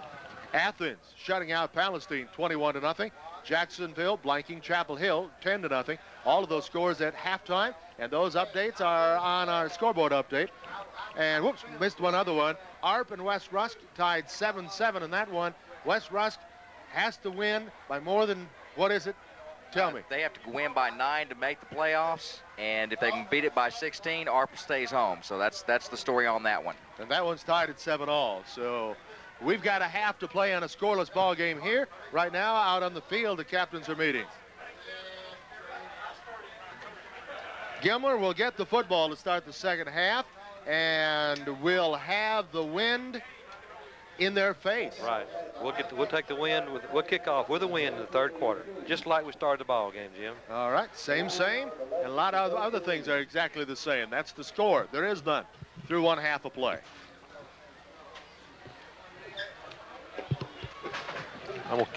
Well, we're just going to have to go and play some good, solid, offensive football. Knuckle down, buckle down, do it. We went in, we've got a game plan. I'll assure you to come back out, put some points on the board. Our defense held them to 16 yards total offense. 2 first downs. So we're going to sit here and we're going to just see what happens. Well, if our defense continues to play like they have and continues to give us good field position, we're going to put the ball in the end zone. We've had some hard luck in this first half. If we can just get one score on the board, I sure will feel better. Oh, with an extra point. I've never, of course, fussed at Henderson fans, but I want to brag a bit on Henderson fans, if I may now. Across the way, the road crew, those that come on the road with the Henderson Lions, despite the bad weather, are on their feet and are in the stands. They're on their feet in the rain, and they're hollering for these Lions. All right now, dropping back deep, Tron Webb, one of those back, along with Rico Gardner, the 2 deep men, standing at their own 5-yard. Daniel Wells approaches it. The ball falls off the tee. That means Henderson will have to have somebody come up and hold it. I'm thinking, or do they get one more try at it before it flops off? I think they get one more try at it. They may elect not to, though, but I think they can have one more at it. Coach Alexander told the referee to hold it. He won't call it hold it, see if he can hold the ball. Do you know, Charlie, that's exactly what I was thinking. Maybe at least he can hold the football. You guys, you're tough. No, we're not. You guys are we're tough. Not being ugly. No. Here is the kick. Line drive. Out of bounds. And it goes out of bounds. It does indeed. He missed that ball. He hit it way on top. They'll probably take it. Yeah, well, they might want it over because we don't kick off real deep. So let's see. I bet they'd make us kick it again. 5 yards deeper. The first, I believe you're right. To start the ball game, you remember Daniel kicked with just about a 3-drop step. He kicked it real high and short. That time he had a full run, trying to get the wind behind him and kick the ball real deep. And he kicked a little bit too high on the football, and he took about 2 hops and went out of bounds. So we're going to do it all over again from 5 yards back. It'll move the ball back to the 35. Daniel Wells will kick it there. And with that, Tron Webb and Rico Gardner, number 1 and 2 in your programs. Reversed, actually. Gardner is 1 and Webb is 2, but that's perhaps being a little picky. But I don't believe he's going to kick it over the head because they're back there pretty far. Yeah. So they're really playing deep. I wish you kick it in between and let it scoot. Scoot along. Kick it straight, Daniel. Here comes Daniel, approaches the football. This is a little better kick. Tron Webb fields it at the 9. Forward to the 15, the 20, and he'll be dropped at the 22-yard line. Charlie, who was that? Wild man 74, Fred Malone. Wild man Fred Malone. He got out in the field and just threw his body at him. Just knocked him down. That's his specialty. I'm telling you. The kickoff king. He gets down that field with reckless abandon. 11:54. We've just started the second half. No score in the ball game. Gilmer has it, 1st and 10 at their own 22-yard line. Jesse Hackett is the quarterback. Carlos Smith, Rico Gardner are the backs behind him. Smith is the fullback, Gardner the tailback. 2 wide to the near side, Tron Webb along with Clyde Osborne. Handoff in the middle, fullback. Forward to the 25, that's Smith. Ran it right over the left, their left guard, right up the middle at us, and John Giroux, and I know Matt Dennard was in on the play. Saw Caleb Decent in there somewhere. Early on in the ball game, Gilmer had their best movement of the football. Was, going inside. Gilmer doesn't have the quickness to get outside of Henderson's defense. No, they don't have the great speed. They've got the one back that's got pretty good speed, but they don't have the great speed. Hathaway in a slot to the left far side. Tron Webb outside of him with the eye behind quarterback Hackett. Here comes a drive up the middle. That ran right into what looked like a linebacker blitz, right? Sure did. Our middle linebacker blitz, and he tried to change directions, and old Matt Dennard just wrapped him up for a little bit of nothing there. Brian Brown was in the middle of that fray there, and it was just a good defensive play. Davis Sanders is playing defensive end. It's Corey Spoon. Came back out for the second half on the sideline, but limping pretty badly. Probably an ankle sprain, and it's doubtful from this angle he'll play tonight. Third down and 6. We'll give him a generous yard. Webb, again, along with Osborne, wide to the left. Hackett has Smith and Gardner behind him in the eye. Fake the handoff, give it down. Nope, keeping the ball. Hackett picks up another yard on third down. So it'll be punt time, and again, it will be Gilmer punting into a very stiff breeze. Yeah, Caleb Deason in there, and Avis Sanders.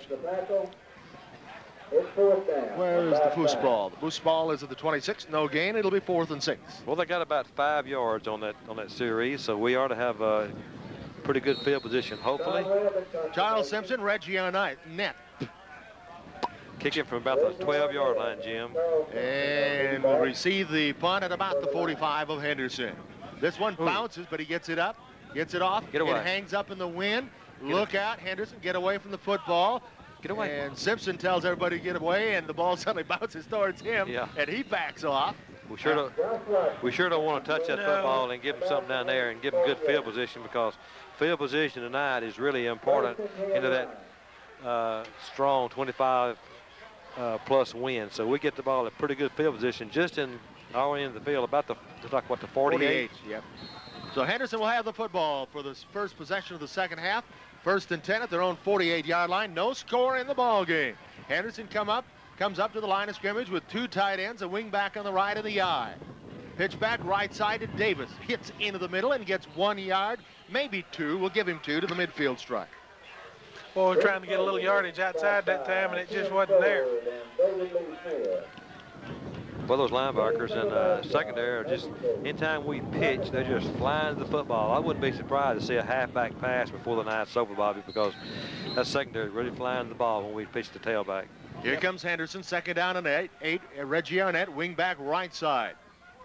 I formation has Raines. Handoff coming to this side. It's Arnett with a blocker in front of him. Tries to go outside. He fumbles the football. Penalty flag goes down, and Gilmer has the football. As Arnett is hit, let's see what the penalty flag's all about. I think we had a hold on us.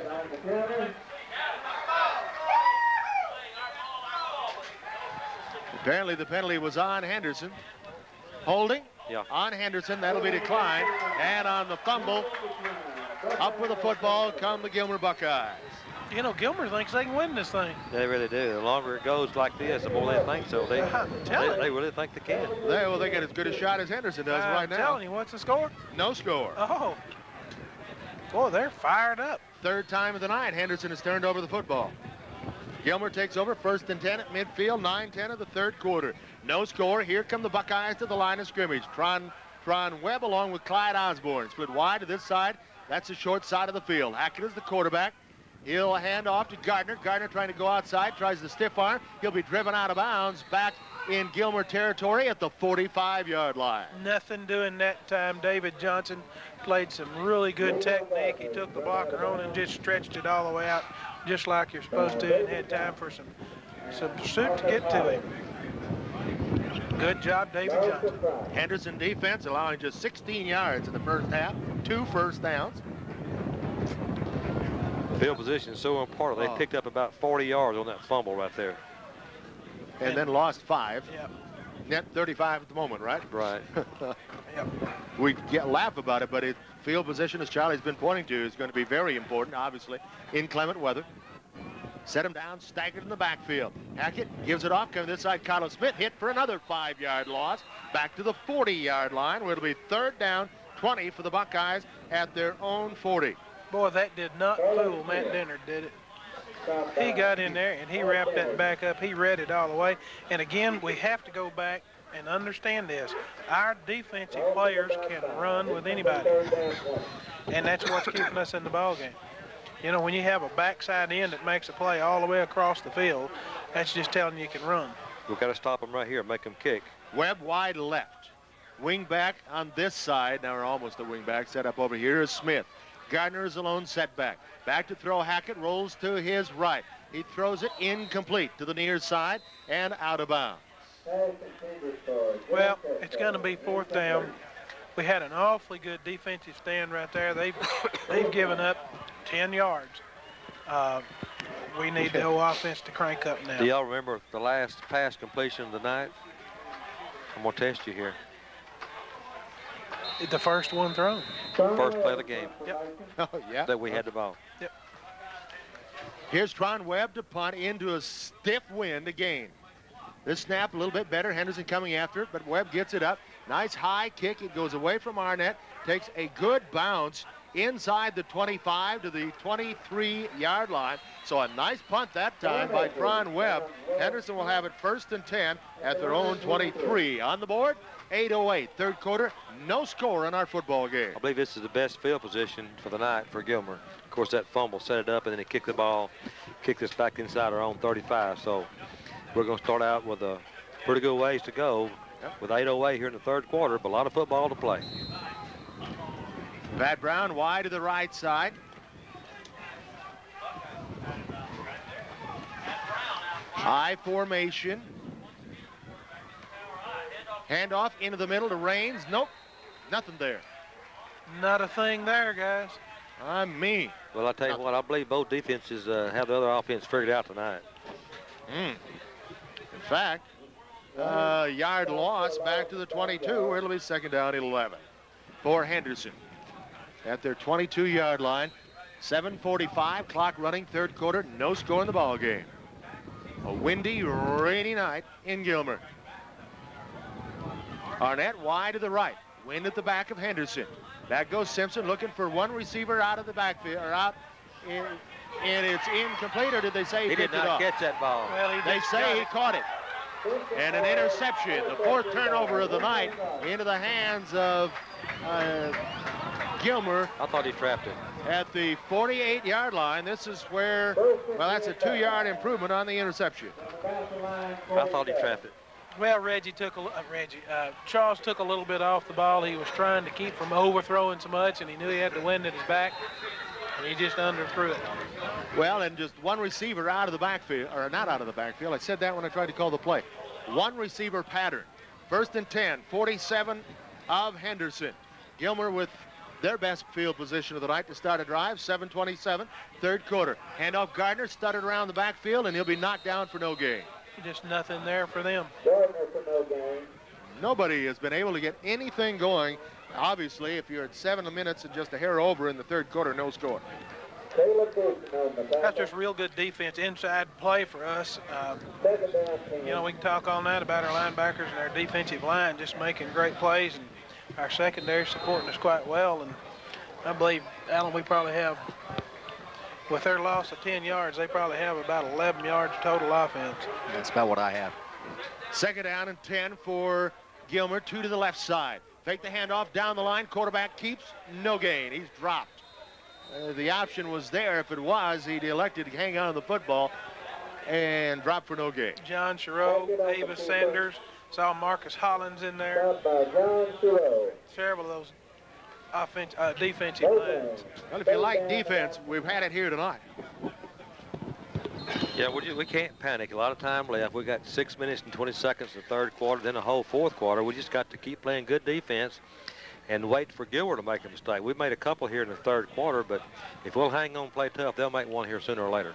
Gilmer puts one man wide of the near side now. And 2 now over here. Here comes a linebacker blitz, and running right by it. Gardner's got running room at the 45 to the 40 and down short of the 1st down. That time the linebackers blitzed and ran right by the running back, Gardner. Without a doubt, that's the best offensive play they've had all night. We ran right by it. Should have been about a 7-yard loss. It'll be 4th down and 3. Let's see what Gilmer elects to do in this situation. Well, they better kick that thing, whether defense is playing. I'd be tempted, but they're bringing on their punter, Tron Webb. It is tempting, but you can't do it. Quarterback Hackett and Hathaway are the two protectors. It's a good time for a fake. With the flanker to this side. Now they bring him back. This will snap back to Webb. He gets it off. It is a nice punt, and it takes a Henderson bounce back upfield where it'll be down to at the 20. So Henderson will put it in play, 1st and 10 from the Henderson 20-yard line. 5:10 to go in the third quarter. No score in the ball game. Okay, it's good job defense. We've got to keep. We'll just keep it changing punts with them here. Of course, we hadn't punted. We fumbled to them and threw them interception. But either way, we're okay. We'll keep them out of the end zone, score nothing still. And after a while, something good's going to happen. Here comes Henderson, 1st and 10 at their own 20. Reggie Arnett to the near side. I formation. Davis dots it. Raines. Handoff. Raines. No. Keeping the ball. Simpson. Simpson to the 25-yard line. So get 5 on first. Make it 2nd down at 5. Take 5 yards every time, won't we? Yeah, we sure will. They're doing such a good job of closing the secondary, Bobby. We're breaking past the line of scrimmage, but about 4 yards deep, they're hitting us real strong, and we just stopped a 4 or 5 yard gain. Of course, we'll take that, but they're doing a real good job to keep us from breaking a big play. The wind is almost blowing across the field. Yeah, it is. Just about. The rains continue to fall. It's light, but it's continuing. Umbrellas are out. Pat Brown wide to the left. Handoff, tailback, Davis. Davis hits to the line of scrimmage. There was nothing there. You could see him try to pick up his speed and nothing there. Big old piles, all there is, Jim. Just a pile of white shirts and a pile of black shirts on top of them. And nowhere to go there. He ran into a wall. Maybe got 1 yard. Yeah, got a couple of yards. So I'm going to give him 2. They marked it 2. Good. 3rd down and 3 for Henderson at the Henderson 27-yard line. 4 minutes, 5 seconds to go. Clock running. 3rd quarter. Reggie Arnett wide to this side. Pair of tight ends. Blanton is the fullback. Handoff, Kenyatta Neal, right side, breaks one. The 35, and then he's dropped, but it'll be 1st and 10 Anderson. That time, Kenyatta Neal just picked a nice little hole on the right side. We needed that. He really did. He found a little seam in there, and he hit it, and then he cut back to his left. And I'll tell you what, guys, if he'd had just one more little step on him, it'd have been off to the races. 1st and 10, Henderson at the 36-yard line of Henderson. And I don't think they have him making run to Kenyatta, do you? No, you know, last year, Charles Alexander broke for long when we need against Jacksonville. Maybe Kenyatta could do the same thing tonight against Gilmer. Pat Brown wide to this side, 2 tights. Jeremy Blanton, the fullback. Neal is the tailback. Here was Simpson. Rolls to this side. Dumps it. No, tries to dump it off. He's going to be sacked for a loss all the way back to the 26-yard line.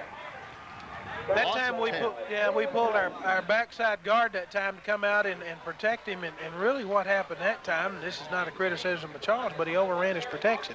Oops. He got way past it out here. And of course, Javis just couldn't get out here and pick him up. And he was just a little bit too quick, a little aggressive, that's all it was. 2nd down, 19 as they'll spot the ball about the 27-yard line. Here's Arnett wide to the right side. Blanton, Neal in the eye. Pitch back right side, Neal. He's hit in the backfield and dropped.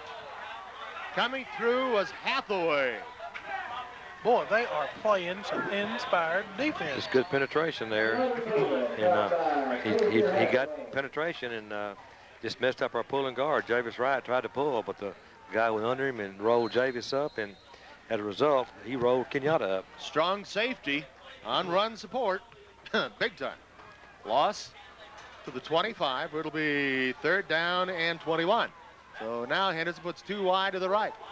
Neal is in the backfield. Back goes Simpson to throw. Throwing long, throwing deep for Pat Brown.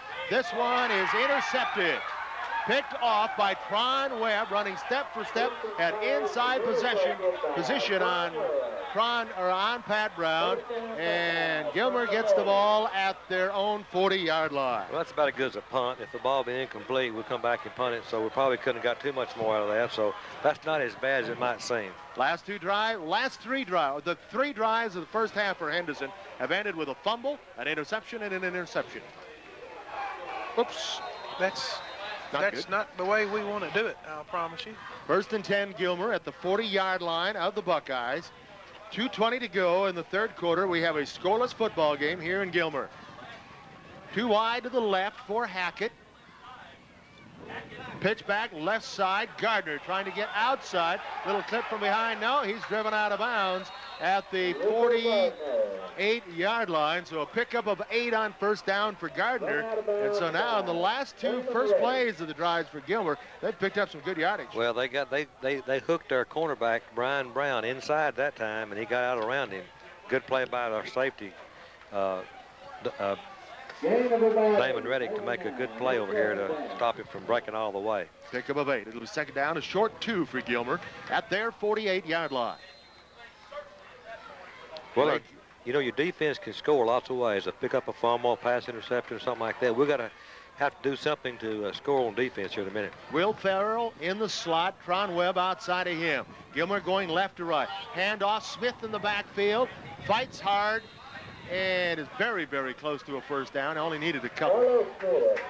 I think he got his first down. We knocked him back, but I think he got his first down before we knocked him back. We're going to measure. They're going to measure. No, he gave it. Yeah. I can't figure out this referee signal. No, they're going to measure. Well, he motioned first down. See, he said, get him back out of the way. They're not communicating very well. Who are these officials out of? That's Willard Young, the referee. I'm not going to tell you his name. That's his initial. Where's he from? Longview? Longview. 1st and 10. Good official. At the 50-yard line. Gilmer with the football. No score. 1:48, clock running. Hathaway in the slot. Outside of him is Bowden. It's raining harder now, Jim. Yep, it's not a nice night in East Texas. Hackett hands off to Smith. Fullback for about 3. Well, now they're doing something here that we don't want them to do. They're beginning to kind of take the ball and move the ball down the field on us. They haven't done it all night. You know what's happening, Bobby? Yes, I do. They're saying, hey, we can win this football game. As you mentioned a while ago, they get in their mind that, hey, you know, they're not near as good as people say they are. We can win it. And right now they think they can. So we're going to have to do something to change their mind. Right now we hadn't done anything in the third quarter to change their mind. We need to come in with our old intimidation factor here like we played so hard in the first half where we just shut them down. We need to do it again. One receiver. 2 receivers wide to the left side. Rain getting harder again, as Charlie mentioned. Here's Hackett, pitches right side to Gardner. Gardner trying to get outside the defense, will lose yardage. Now we got a little bit of pushing and shoving going on, but they're separated by teammates. I tell you what, they mugged our cornerback, Brian Brown. They just actually mugged him. A while ago, they... You know, they can see this next Tuesday, Wednesday, or Thursday at 7 o'clock on Henderson Cable, Channel 10. This same referee right here called holding a while ago when we fumbled. If that wasn't holding, I'm an aviator. I can't fly a bit. Tell us how you really feel, Charlie. Tell us the truth, Charlie. Now, don't hold back a bit.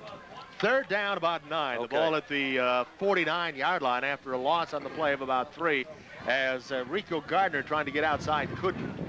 I'm calling for a fumble or interception right now. I'm calling for it. Right. Hathaway and Bowden wide to the near side, the short side of the field. Handoff into the middle, caught, dropped for no gain is Trico Gardner. Well, it's 4th down. Didn't make nothing, but he didn't fumble. And that's the end of the quarter with the score. Henderson, nothing. Gilmer, nothing.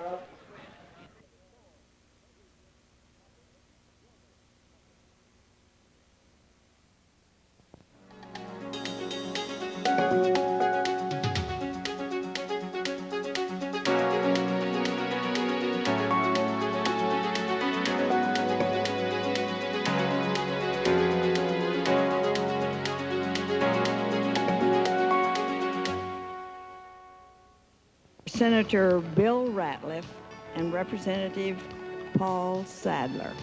I see an awakening of the public in our state and all across this nation to the needs of education.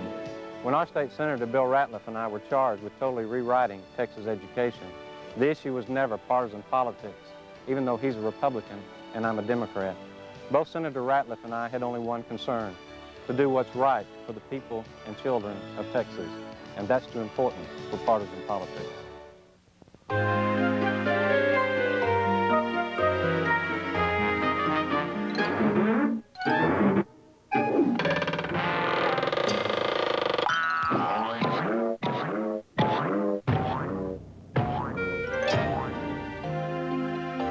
a new mattress?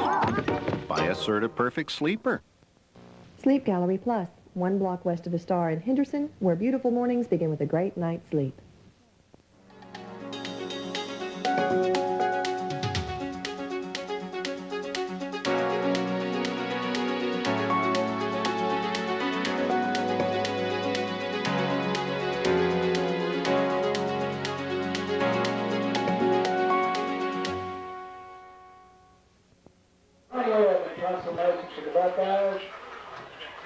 We go back to play to start the 4th quarter.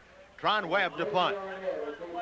Here's the snap. Webb now gets a snap, gets it up. This is high, but it's going to be relatively short, despite the wind being at the back. It takes a nice bounce, though, for Gilmer, and it'll be down to the 20, so Henderson will start 1st and 10 at their own 20. And we'll say what we said earlier. All 3 drives for Henderson have ended with turnovers. After 2 plays, the first drive fumble. On the second play of the next drive, interception. And then Henderson picked up a first down and had it intercepted. So Henderson needs to get a drive going and see if they can't get it out. As we're into the 4th quarter, no score in the ball game. Henderson has it 1st and 10 at the 20. You know, 1 touchdown may win the game for us. Yep. Here comes Henderson. Handoff, left side, Jeremy. No, that is Raines. I'm sorry, I saw 4. Raines out across the 25 to the 27. That's a good first down play Good there. First down. Good play. 2nd down and 3 it'll bring up on the play. A pickup of about 7. Where they spot the ball at the 27. And again, the rain. I'm sure Coach Mayfield been talking to his offensive lineman over and said, hey, man, if we're going to win this football game, we're going to have to do it up front here in the 4th quarter. Kenyatta Neal is the tailback. Blant makes it strong eye right. Handoff in the middle. Raines breaks 1 tackle, fights forward out to the 30. Just Raines old tough. hit. Just old tough running up in the middle. And I think he may have gotten the first down. Let's see. Now they're going to stop and measure. Okay, so Jason Raines actually was hit at the line of scrimmage. Somebody had his foot. He pulled his left foot free and fought forward for enough, for it looked like enough for a first down. Let's see. Short by 6 inches. Maybe not even 6 inches. So this will be 3rd down and inches. At the 29 plus. Oh, Jason has really been a fun football player to watch the past 3 years. Jason works hard. Yeah. And Jason's out of the ball game right now. Let's see what the lineup is in the backfield. Simpson is the quarterback. Strong right. Blant and Davis make it strong. Kenyatta Neal is the tail. Handoff, left side, nothing doing. I don't think he got there for Jeremy Blanton. No, 4th down. Blanton could not get anything going to the left side, going away from the power of the eye, and Henderson's going to punt the football. Man, that was a big play right there for them. Yes, to make us kick the football into the wind down there. Oh, my goodness. Gilmer should come out of this with the best field position they've had all night. Daniel Wells to punt. He needs to keep this one relatively low and try to line drive it. Coaches for Gilmer saying watch out for the hard count. As we set it down. Snap is clean. Wells gets it up. Pretty good punt by Wells, but it gets caught in the wind and takes a bit of a Gilmer bounce, and Gilmer will start 1st and 10 at the Henderson 49. Field position beginning to turn to Gilmer. Those Gilmer fans give him a big round of standing ovation, too, because that was a great play on 3rd down and 3rd and 1. Wow. And just 3rd and inches and stop us. That's just... Daniel punted the ball, got good foot in the ball. The ball took a good, as it left his foot, got up there, got good height on it, and it fell straight down. Like a dying quail, didn't it? It really did. Fell just as straight as it could fall. This is not the best field position that Gilmer started. They did start a drive 1st and 10 at the Henderson 47. Here comes Gilmer's Tron Webb, left side wide, 1 man to the far side. That's Osborne. Handoff, no. With the ball, quarterback gets away from 1 man. The ball's loose on the ground. I don't know who came up with it. Let's see. Henderson has the fumble. So Henderson comes up with a big play defensively. The quarterback went back to pass. He was rushed, trying to run upfield. The ball came loose. Henderson with a fumble recovery. I don't know who caused it, but I think John Sorrell recovered it. I think that's going to be the break we need right there, man, because we hit. That's the first good thing that's happened. All night. All night, really, yeah. 9:50 to go in the ball game. 0-0 our score, Henderson and Gilmer. Henderson has the ball after the turnover. 1st and 10 at the Gilmer 49-yard line. I formation, strong right with the option down the line. Pitch to the outside to Keith Neal. He's got yardage and out of bounds at about the 35, and a penalty flag goes down. And I believe it's going to be on them for hitting us out of bounds. Well, that was the time we ran the option and made the pitch on real late. Good play. That was a tremendous timing and a tremendous pitch by Charles Simpson going to his left. Kenyatta Neal out there, pitched at the last moment. And Henderson, it is a face mask, personal foul against Gilmer. That'll be tacked on at the end. Neal was out of bounds at the 29-yard line. So we're going to put it on from there, and Henderson's got an opportunity. Ooh, it's a big one, too. It's personal foul, 15 of them. Well, that's 2 breaks in a row there. That's what we needed here with 9:43 to go, because nothing good's happened all night. We're still a long ways from the end zone. We're 19 yards away. We're so much better than we were 2 minutes ago. Oh, we're getting excited now, guys. Look at those lines down there bouncing around. They're ready. 1st and 10 at the 19-yard line of Gilmer. Here's Simpson, eye strong right. Hands off into the middle. Neal with room inside the 15. Pushes down to about the 12 before he's driven back. Nice side, Brandon Welch, Chris Burks. Nice blocking to the left side. Yeah, a good cushion there. Kenyatta saw some daylight. He cut back, and that little cutback he's got made a beautiful run after some good hard blocking by the lineman, the interior line to the line there. Good 7-yard pickup on 1st down. Good job. Second down to 3 and a timeout called with a score. Henderson nothing, Gilmer nothing. At Boral Bricks, we understand people's taste. Whatever your need, whatever color, whatever style, we have just what you want. Because at Boral Bricks, we've known all along that it's more than just a brick. It's the home of your dreams. Just call 1-800-5-BORAL-5 to receive a free brochure and the location of the showroom nearest you. Boral Bricks, a solid decision to build your dreams on.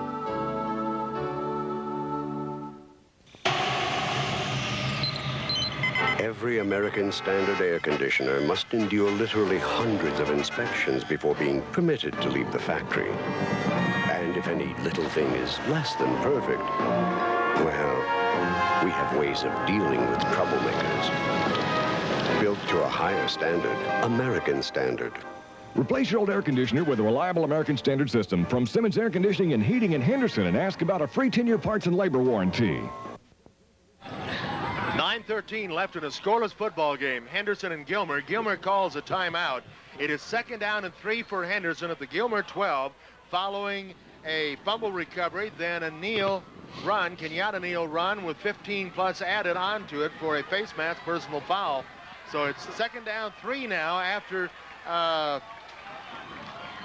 lot of time left, Jim. We've got 9 minutes and 13 seconds, but this is really crucial. We've got to take the football and get some points. 2nd down 3 at the 12 of Gilmer. Fans both ways on their feet making noise. Hand off left side, Kenyatta Neal. Nothing to the left. Well, I'll tell you what. There's some black shirts that broke through there real clean that time, untouched. Let's see if they give him very little. 3rd down and a long 2. Henderson in 4-down territory. The football actually in between the 11 and 12-yard line. You can see the hash marks. Here comes Henderson. Blanton makes it strong to the right. Davis is the fullback, Neal the tailback. Henderson moves. Somebody on the left side jump. Gracious alive. We sure did. You can see it. 3rd down and 7. Move the ball back to the 15. Well, we just moved. Yeah. Now we got now it's instead of 3rd and 2, it's 3rd and 7. Right. We have 2 downs. We got 2 downs to get this 7 yards. That would probably change the play here, as we need a good play here on 3rd down. We don't want to wait till 4th down, because a while ago we had 4th and inches and didn't make it. So we love to try to run outside this end over here with Kenyatta. Right. Henderson going from a left to right. I think wide side of the field is near us. Simpson at quarterback, wing on the right side. That goes Simpson wanting to throw. He's got Jackson wide open, caught at the 10. And going to be short of the 1st down, though, by about a yard.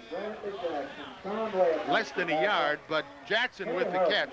It'll be 4th down, 1. Well, at the 10. About a yard, maybe 3 yards. Jim, the rain has stopped. Okay.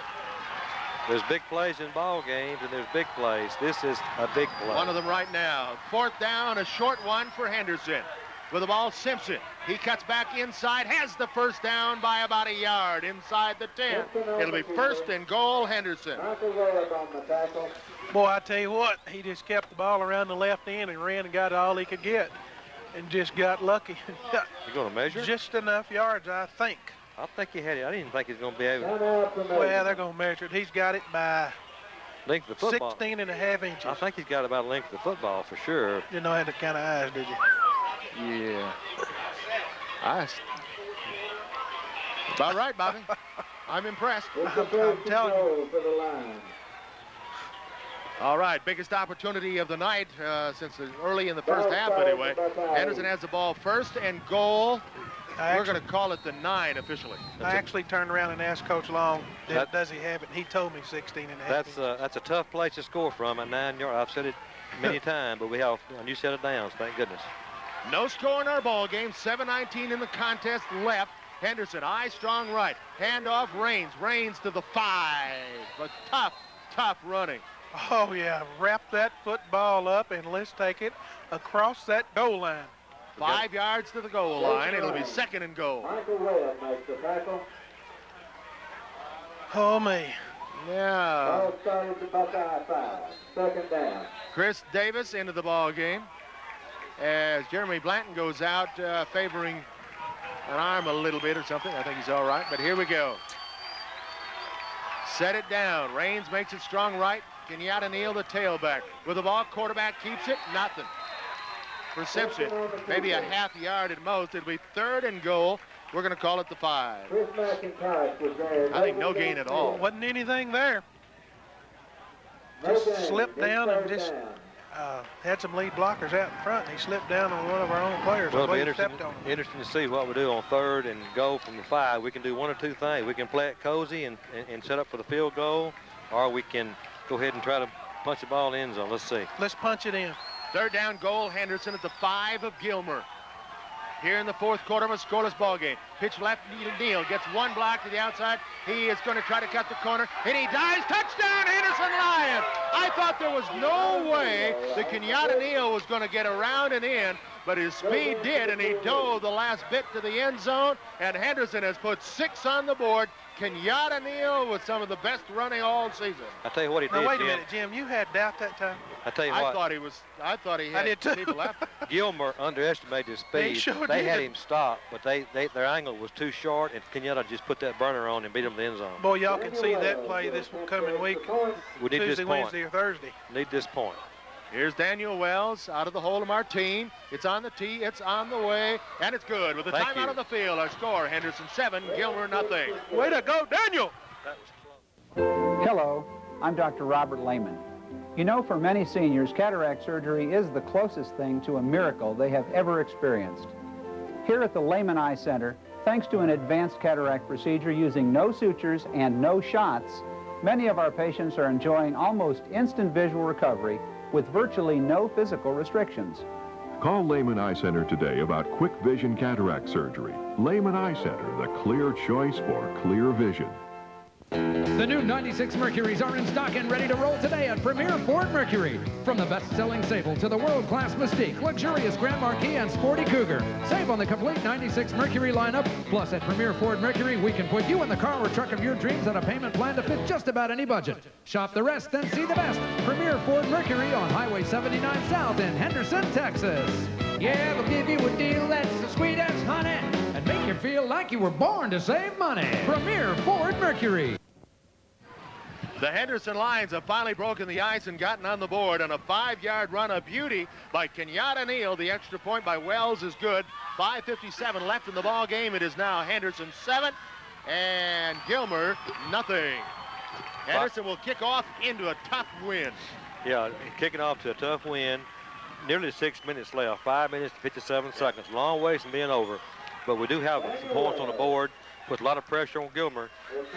We're going to call our defense to hold him again once we kick off here. Don't let him run his kickoff back. That's for sure. Oh, Charlie, I wish you hadn't mentioned that. After this kickoff, we'll check out the scoreboard update brought to you by Dr. Roger C. Sessions and Dr. Sean M. Figueri of Dogwood Orthopedic. Here's the kick. Pretty good kick. Good kick. It'll be taken at the 12-yard line of the 15 to the 20, 25, cut down there. Nice tackle. Who came up with that for Henderson? Oh, that's number 70 on your program, number 1 in your heart, Oh, Matt Matt. Thigpen. Attaboy, Matt. Good job, Matt Thigpen. Let's check the scores here in the third quarter. John Tyler 31, Lufkin 14. Marshall over Robert E. Lee 21-7. Longview Nacogdoches tied at 7-all. Carthage leads Pine Tree 14-6. Kilgore over Hallsville 15-7. We've got more. We'll try to pass them along as we can. Gilmer takes over 1st and 10 at their own 26. Henderson leading for the first time tonight by a score of 7-0. Here come the Gilmer Buckeyes. I formation, a man wide to the right side. Pitch back to the near side to Gardner. Gardner cuts upfield, has 7 on first down. Well, no, more like 5. Let's give you some more scores. It's Spring Hill and Tatum tied at 14-all. Rusk over Center 7-6. That's at the halftime. Brown in on the stop. Out to the 32. It'll be a pickup of about 6. It'll be 2nd down and 4. Nice run that time by Rico Gardner. That was a real good play by Gilmer there. Yes, it was. Very good offensive play. 2nd down 4. Gilmer at their own 32-yard line. 5:15 clock running. Henderson leads 7-0 over Gilmer. Here's Tron Webb, wide to the left with a wing back on the right, staggered in the backfield. Hackett, pitch back right side, wanting to throw the ball. Gardner has Hathaway deep, and it's incomplete and a penalty flag. Oh, no. Yep. As one of the Henderson defenders threw his hands up this way, running away from the ball. And you're going to have pass interference when the defender threw his hands up in the air with his back to the pass. And that's going to be the call, I'm sure. What? I don't know. I don't know what the call's going to be. You can look for yourself. But there's something else going on, Jim. He's going to call a 15. It's going to be 15 yards from the line of scrimmage if it stands, and he threw the flag, so it's going to be a 15-yard penalty. Pass interference against Henderson. 15 yards and 1st down. Yeah. Well, they certainly don't make any mistakes, so I guess we'll just live with that. Face guarding is more what it is. Well, it's still a penalty. Yep. 1st down and 10 for Gilmer. The ball on the pass interference call moves to the Gilmer 47-yard line. All right, defense, let's crank it up right here. Charlie, you called for a fumble a while ago. It's time for you to call one and mean it. Well, you know. Hathaway into the ball game. He'll go wide to the right side. To the near side is Tron Webb. In the eye are Smith and Gardner behind quarterback Hackett. 1st and 10 at the 47 of the Buckeyes. Back goes Hackett, throwing right for Hathaway, incomplete. Hathaway turned one way, the ball was through his other shoulder. Yeah, it was a little just an out pass out there, and the ball was actually thrown behind him, and he just missed it. He was open. It was just thrown behind him. 2nd down 10. Gilmer at the 47-yard line of the Buckeyes. 4:53 to go in the ball game. Henderson leads 7-0. Bobby, I don't see a fumble coming. I feel interception coming. Do you feel it? Well, they're the way they're doing now. They're acting a little bit desperate here and just trying to throw the ball, which they haven't done all night. Unless we get a linebacker through on the quarterback. That's what we're going to do right here. Clyde Osborne, wing back right side, receiver near side, Tron Webb wide out. Back, reverse, coming to this side. This is Smith, and it's diagnosed by Henderson, and 3 white jerseys get him for a loss on the play back to the 45. Oh, Caleb Dees said, no, you're not going to run over here, buddy. He came up and wrapped him up, and then old Tim Blanton got in there, and Damon Reddick was right there backing them up, guys. Our defense is playing really good right now. Let's we just really, you know, something unforeseen happens. They get a big, long pass. They're not going to score. I don't believe it's going to run because we're just playing our keys so well. Still a lot of time left, though. Still over 4:17 running, but it's 3rd down here. If we can hold them right here, we'll make them kick the football to us. This is a big, big play right here. Good friend of mine used to say, run, clock, run. 2 wideouts each side with a man, a split end on the right. Back goes Hackett, looking right all the way. Now throws back to this side, gets it to Carlos Smith. He's got the ball at the 50, into Henderson Terry at the 48, but it'll be well short of the 1st down. Good play, Tim Blanton. Good play, Tim Blanton, way to come up and make the play. Good play, Caleb Deason reading it. He went in there and took out some blockers. And a timeout called, I think, for an injured player. Wait a minute, we'll hold it right here as a Buckeye is a little slow to get up on the near side. And now he does. That's Carlos Smith, the ball carrier, being helped off the field. Spot of the ball will be the 49. Yeah, timeout called with a score. Henderson 7, Gilmer nothing. Coach Alexander, you and the Henderson Lions football team have a winning tradition built on teamwork. It takes good coaching and a committed group of players. That's true in sports and in life. I'm Jerry Wilson, pastor of Henderson's First Baptist Church, where you will find a group of committed people working together to meet the needs of all ages. We care about you and would love to see you this Sunday morning at 9:45 for Bible study and 11 o'clock for worship. Join us at Henderson's First Baptist Church. Citizens National Bank is pleased to announce the opening of our newest ATM at the Citgo Pace Center, located across from Kroger at 2404 Highway 79 South. Our other Henderson locations are the main bank, Kroger, Walmart, Super C West, Henderson Memorial Hospital, and the Citgo Pace Center located at the Star. No usage fees or monthly charges for C&B customers. We know you want convenience, and we have you covered. Citizens National Bank, we're member FDIC. Look into your child's eyes and see the future. Listen to the sound of their voices, and you will hear it. All of Texas tomorrow grows inside of them every day. They are our heritage, our hope, and our promise. Nothing has greater value. Absolutely nothing is more important. Paul Sadler. That's the second time out of the half for the Gilmer Buckeyes, so they have one left. Buckeyes looking at 4th down and 5 at the 47-yard line of Henderson.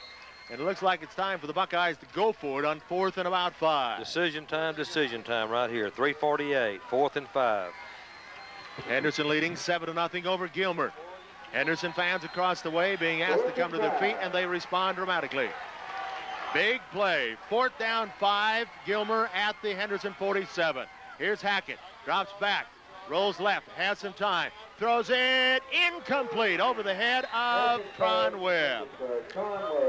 And Henderson will take over the football. 1st and 10 at the Henderson 47 or thereabouts. We'll make sure when it comes up here. 44, 41. I was really glad to see him go for it myself, because with 3:48, if they kick the ball deep down to us and hold us as much as kick into the wind, I think they got a lot better chance for field position. But he took a chance and went for it, so we got 3:42. Let's see if he can run some time off the clock. Good defense there. Henderson leading just 7-0 over the Gilmer Buckeyes. What we don't want to do now is we sure don't want to give it back to them. We want to run some time off that clock. Run, clock, run. 3:42 to go in the ball game. Henderson leads 7-0. Davis is the tailback. Blanton makes it strong right along with Jason Raines. Handoff, Davis, Parr running right up the gut. He's into Gilmer territory at the 42-yard line. Boy, he did run it right up the middle. It's just reckless as he could go. This is where your pride and tradition takes over right here in conditioning. We've got to take that football and run some time off the clock. We don't have to score, but we need to run some time off the clock. And if they get it back, give it to them deep with not much time. Yep. Either that or we'd take a quick score. Oh, we'll take one. Well, if we just keep the ball away from them, that's winning the battle. But if we score, we're going to win the war for sure. All right, 2nd down, a very short one for Henderson. Strong right. 2 tight ends. Simpson with a quarterback sneak, didn't get it. No, I think he lied. He didn't have his chance. That's like they were in the huddle with us. 3rd down, slight loss on the play, I think, depending on where they spot it. Now, we've got to make a 1st down on this play, or we've got to kick it right back to them. 3rd and inches. So this is a big 3rd and short right here. 2:36 clock running. Gilmer has 1 timeout left. Henderson leads 7-0. Kenyatta Neal into the ball game, replaces Chris Davis. So that means we'll try to get outside for the yard. Maybe the option. Strong right. Lanton. Raines. Behind that, Kenyatta Neal. Handoff Neal right up the middle, just like I said. Breaks it at the 40, 35, 30, 35, 20, 15, 10, 5. Touchdown, Henderson Lions. Kenyatta Neal with the second touchdown of the night. This one for 42 yards. What a run, what a run. Coach Long looked down at me and said, that's some serious hauling right there. Yes, it was. Kenyatta Neal. Boy, he has got some speed, doesn't he? Extra point try coming by Daniel Wells out of the hold of Curtis Martine. Henderson now leads 13-0 over the Buckeyes with 2:08 to go. You were close. Yo. Curtis Martine for the extra point hold. And Daniel Wells to kick it on the tee on the way. It's up and good. Timeout on the field. The score, Henderson 14, Gilmer nothing. Way to go, Daniel! Peterson's Home Furnishings invites you to come feel the comfort and enjoy the savings of a new Lazy Boy chair. Lazy Boy quality means a lifetime of comfort, and Peterson's means big savings. This Lazy Boy Anderson rocker recliner, just $2.99. Try the Lazy Boy Aspen rocker recliner, priced at just $3.49.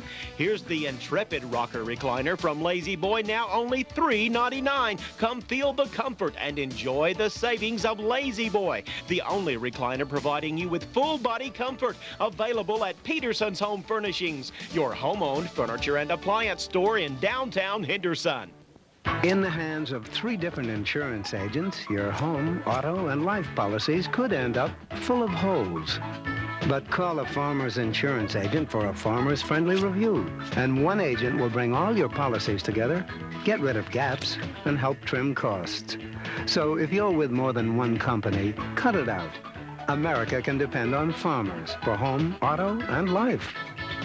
You can depend on Farmers Insurance Group and agent Tony Martin at 703 South Main. Call 657-7564.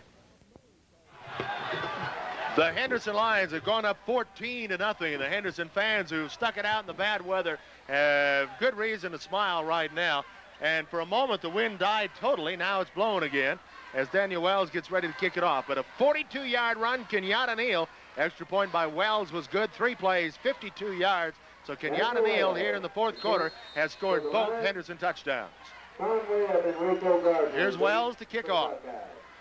Tron, Webb, and Gardner. He just bounces this one along the ground. It is covered by Henderson, or covered by Gilmer. Pardon me, I get all excited.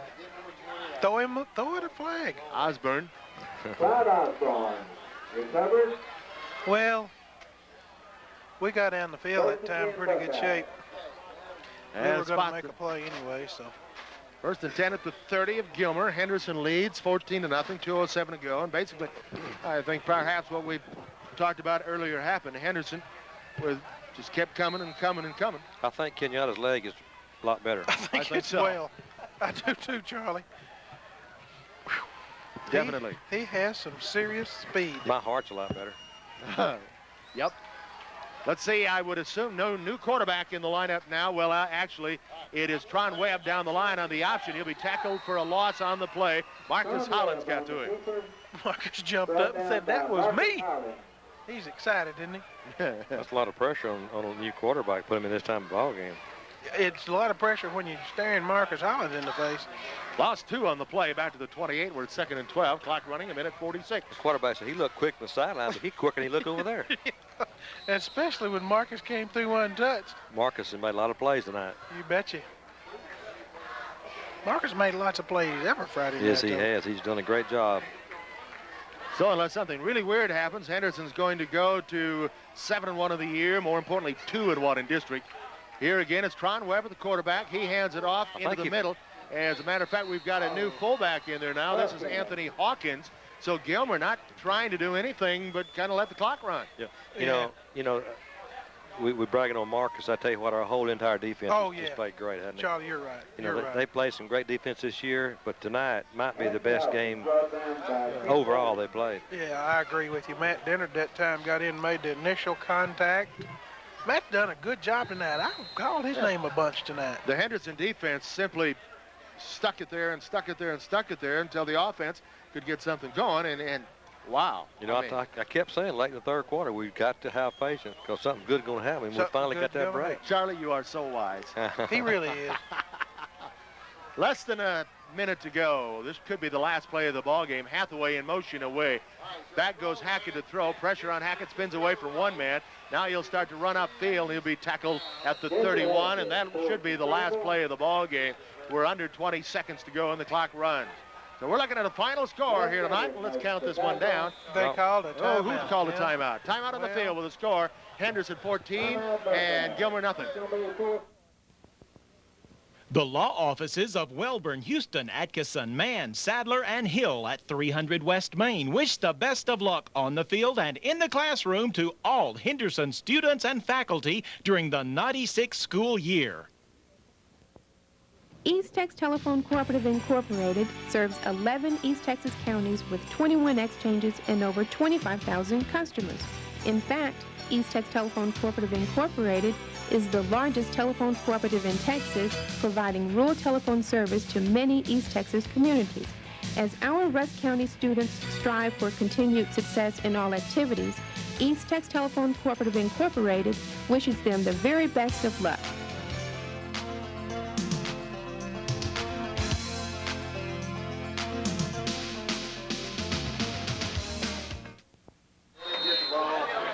Well, a Gilmer player called timeout as it appeared the coaches were pretty well just trying to run it down, make sure nobody got hurt coming out of the ball game. But so there should be time for one more play here in the ball game. Trips to the right side. Back goes Hackett. Now he runs and then he's tackled for a loss on the play. Clock stops with 9.8 seconds until and that was fourth down. I'm sorry.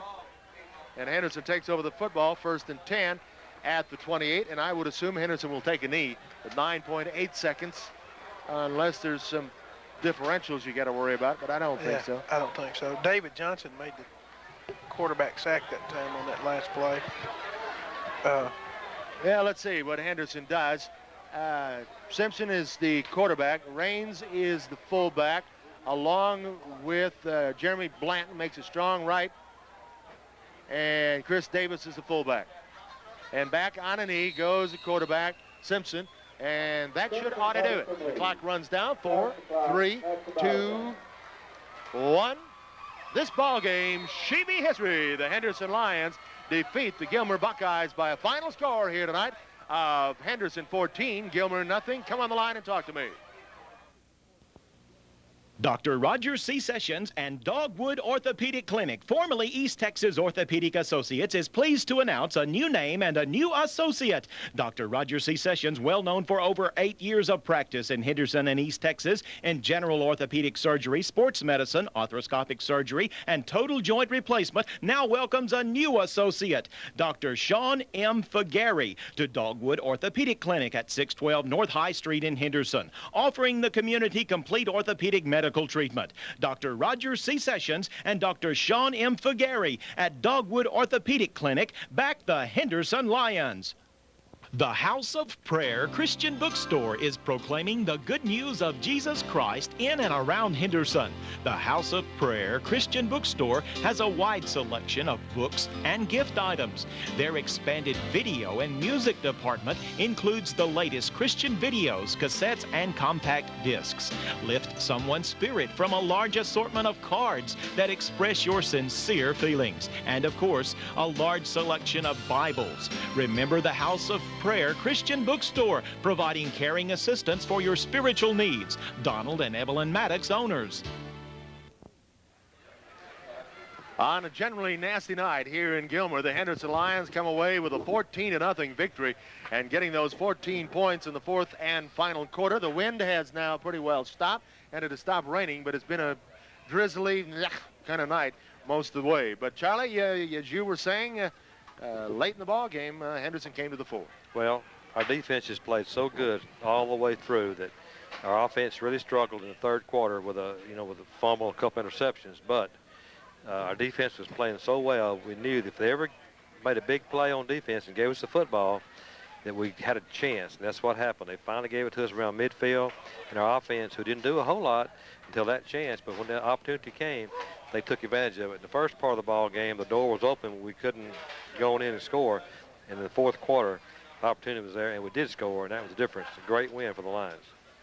And as Charlie said, Bobby, you got to put this one in the hands of the defense tonight. Oh, yeah, our defense just stepped out on the field, and they came to just dominate the whole game. You know, they had it in their mind that's what was going to happen, and that's what happened.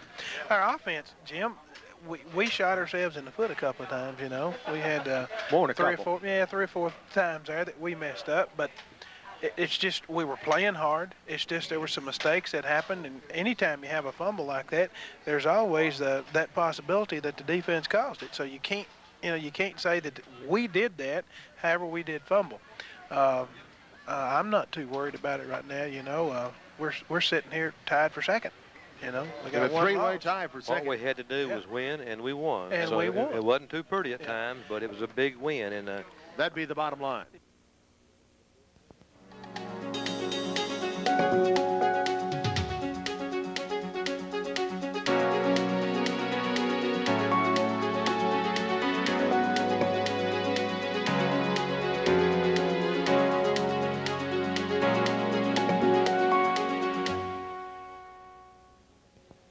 Cellular phone service has never been lower. Right now at Larry Roy Incorporated, your authorized 360 communication cellular dealer. With a new line of service, an individual can pay only $12.95 per month on a one-year contract, and you get free activation on all rate plans. It's a great deal for individuals who occasionally use their cellular phones. See the new fashion color contour phones, only $12.95 with a new line of service, or ask about a used phone at no cost. That's Larry Roy Incorporated, your authorized 360 communication cellular dealer.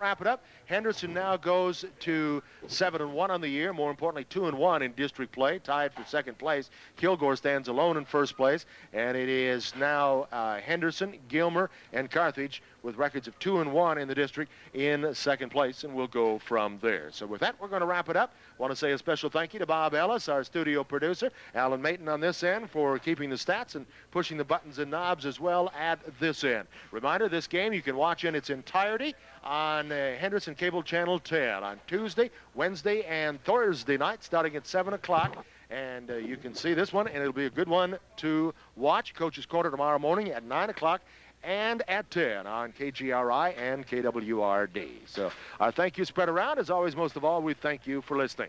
One more time, pleasantly giving you the score. It was Henderson 14, Gilmer nothing. For Charlie Franklin, Bobby Briscoe, I'm Jim Wallace. This has been a live sports presentation of KGRI FM.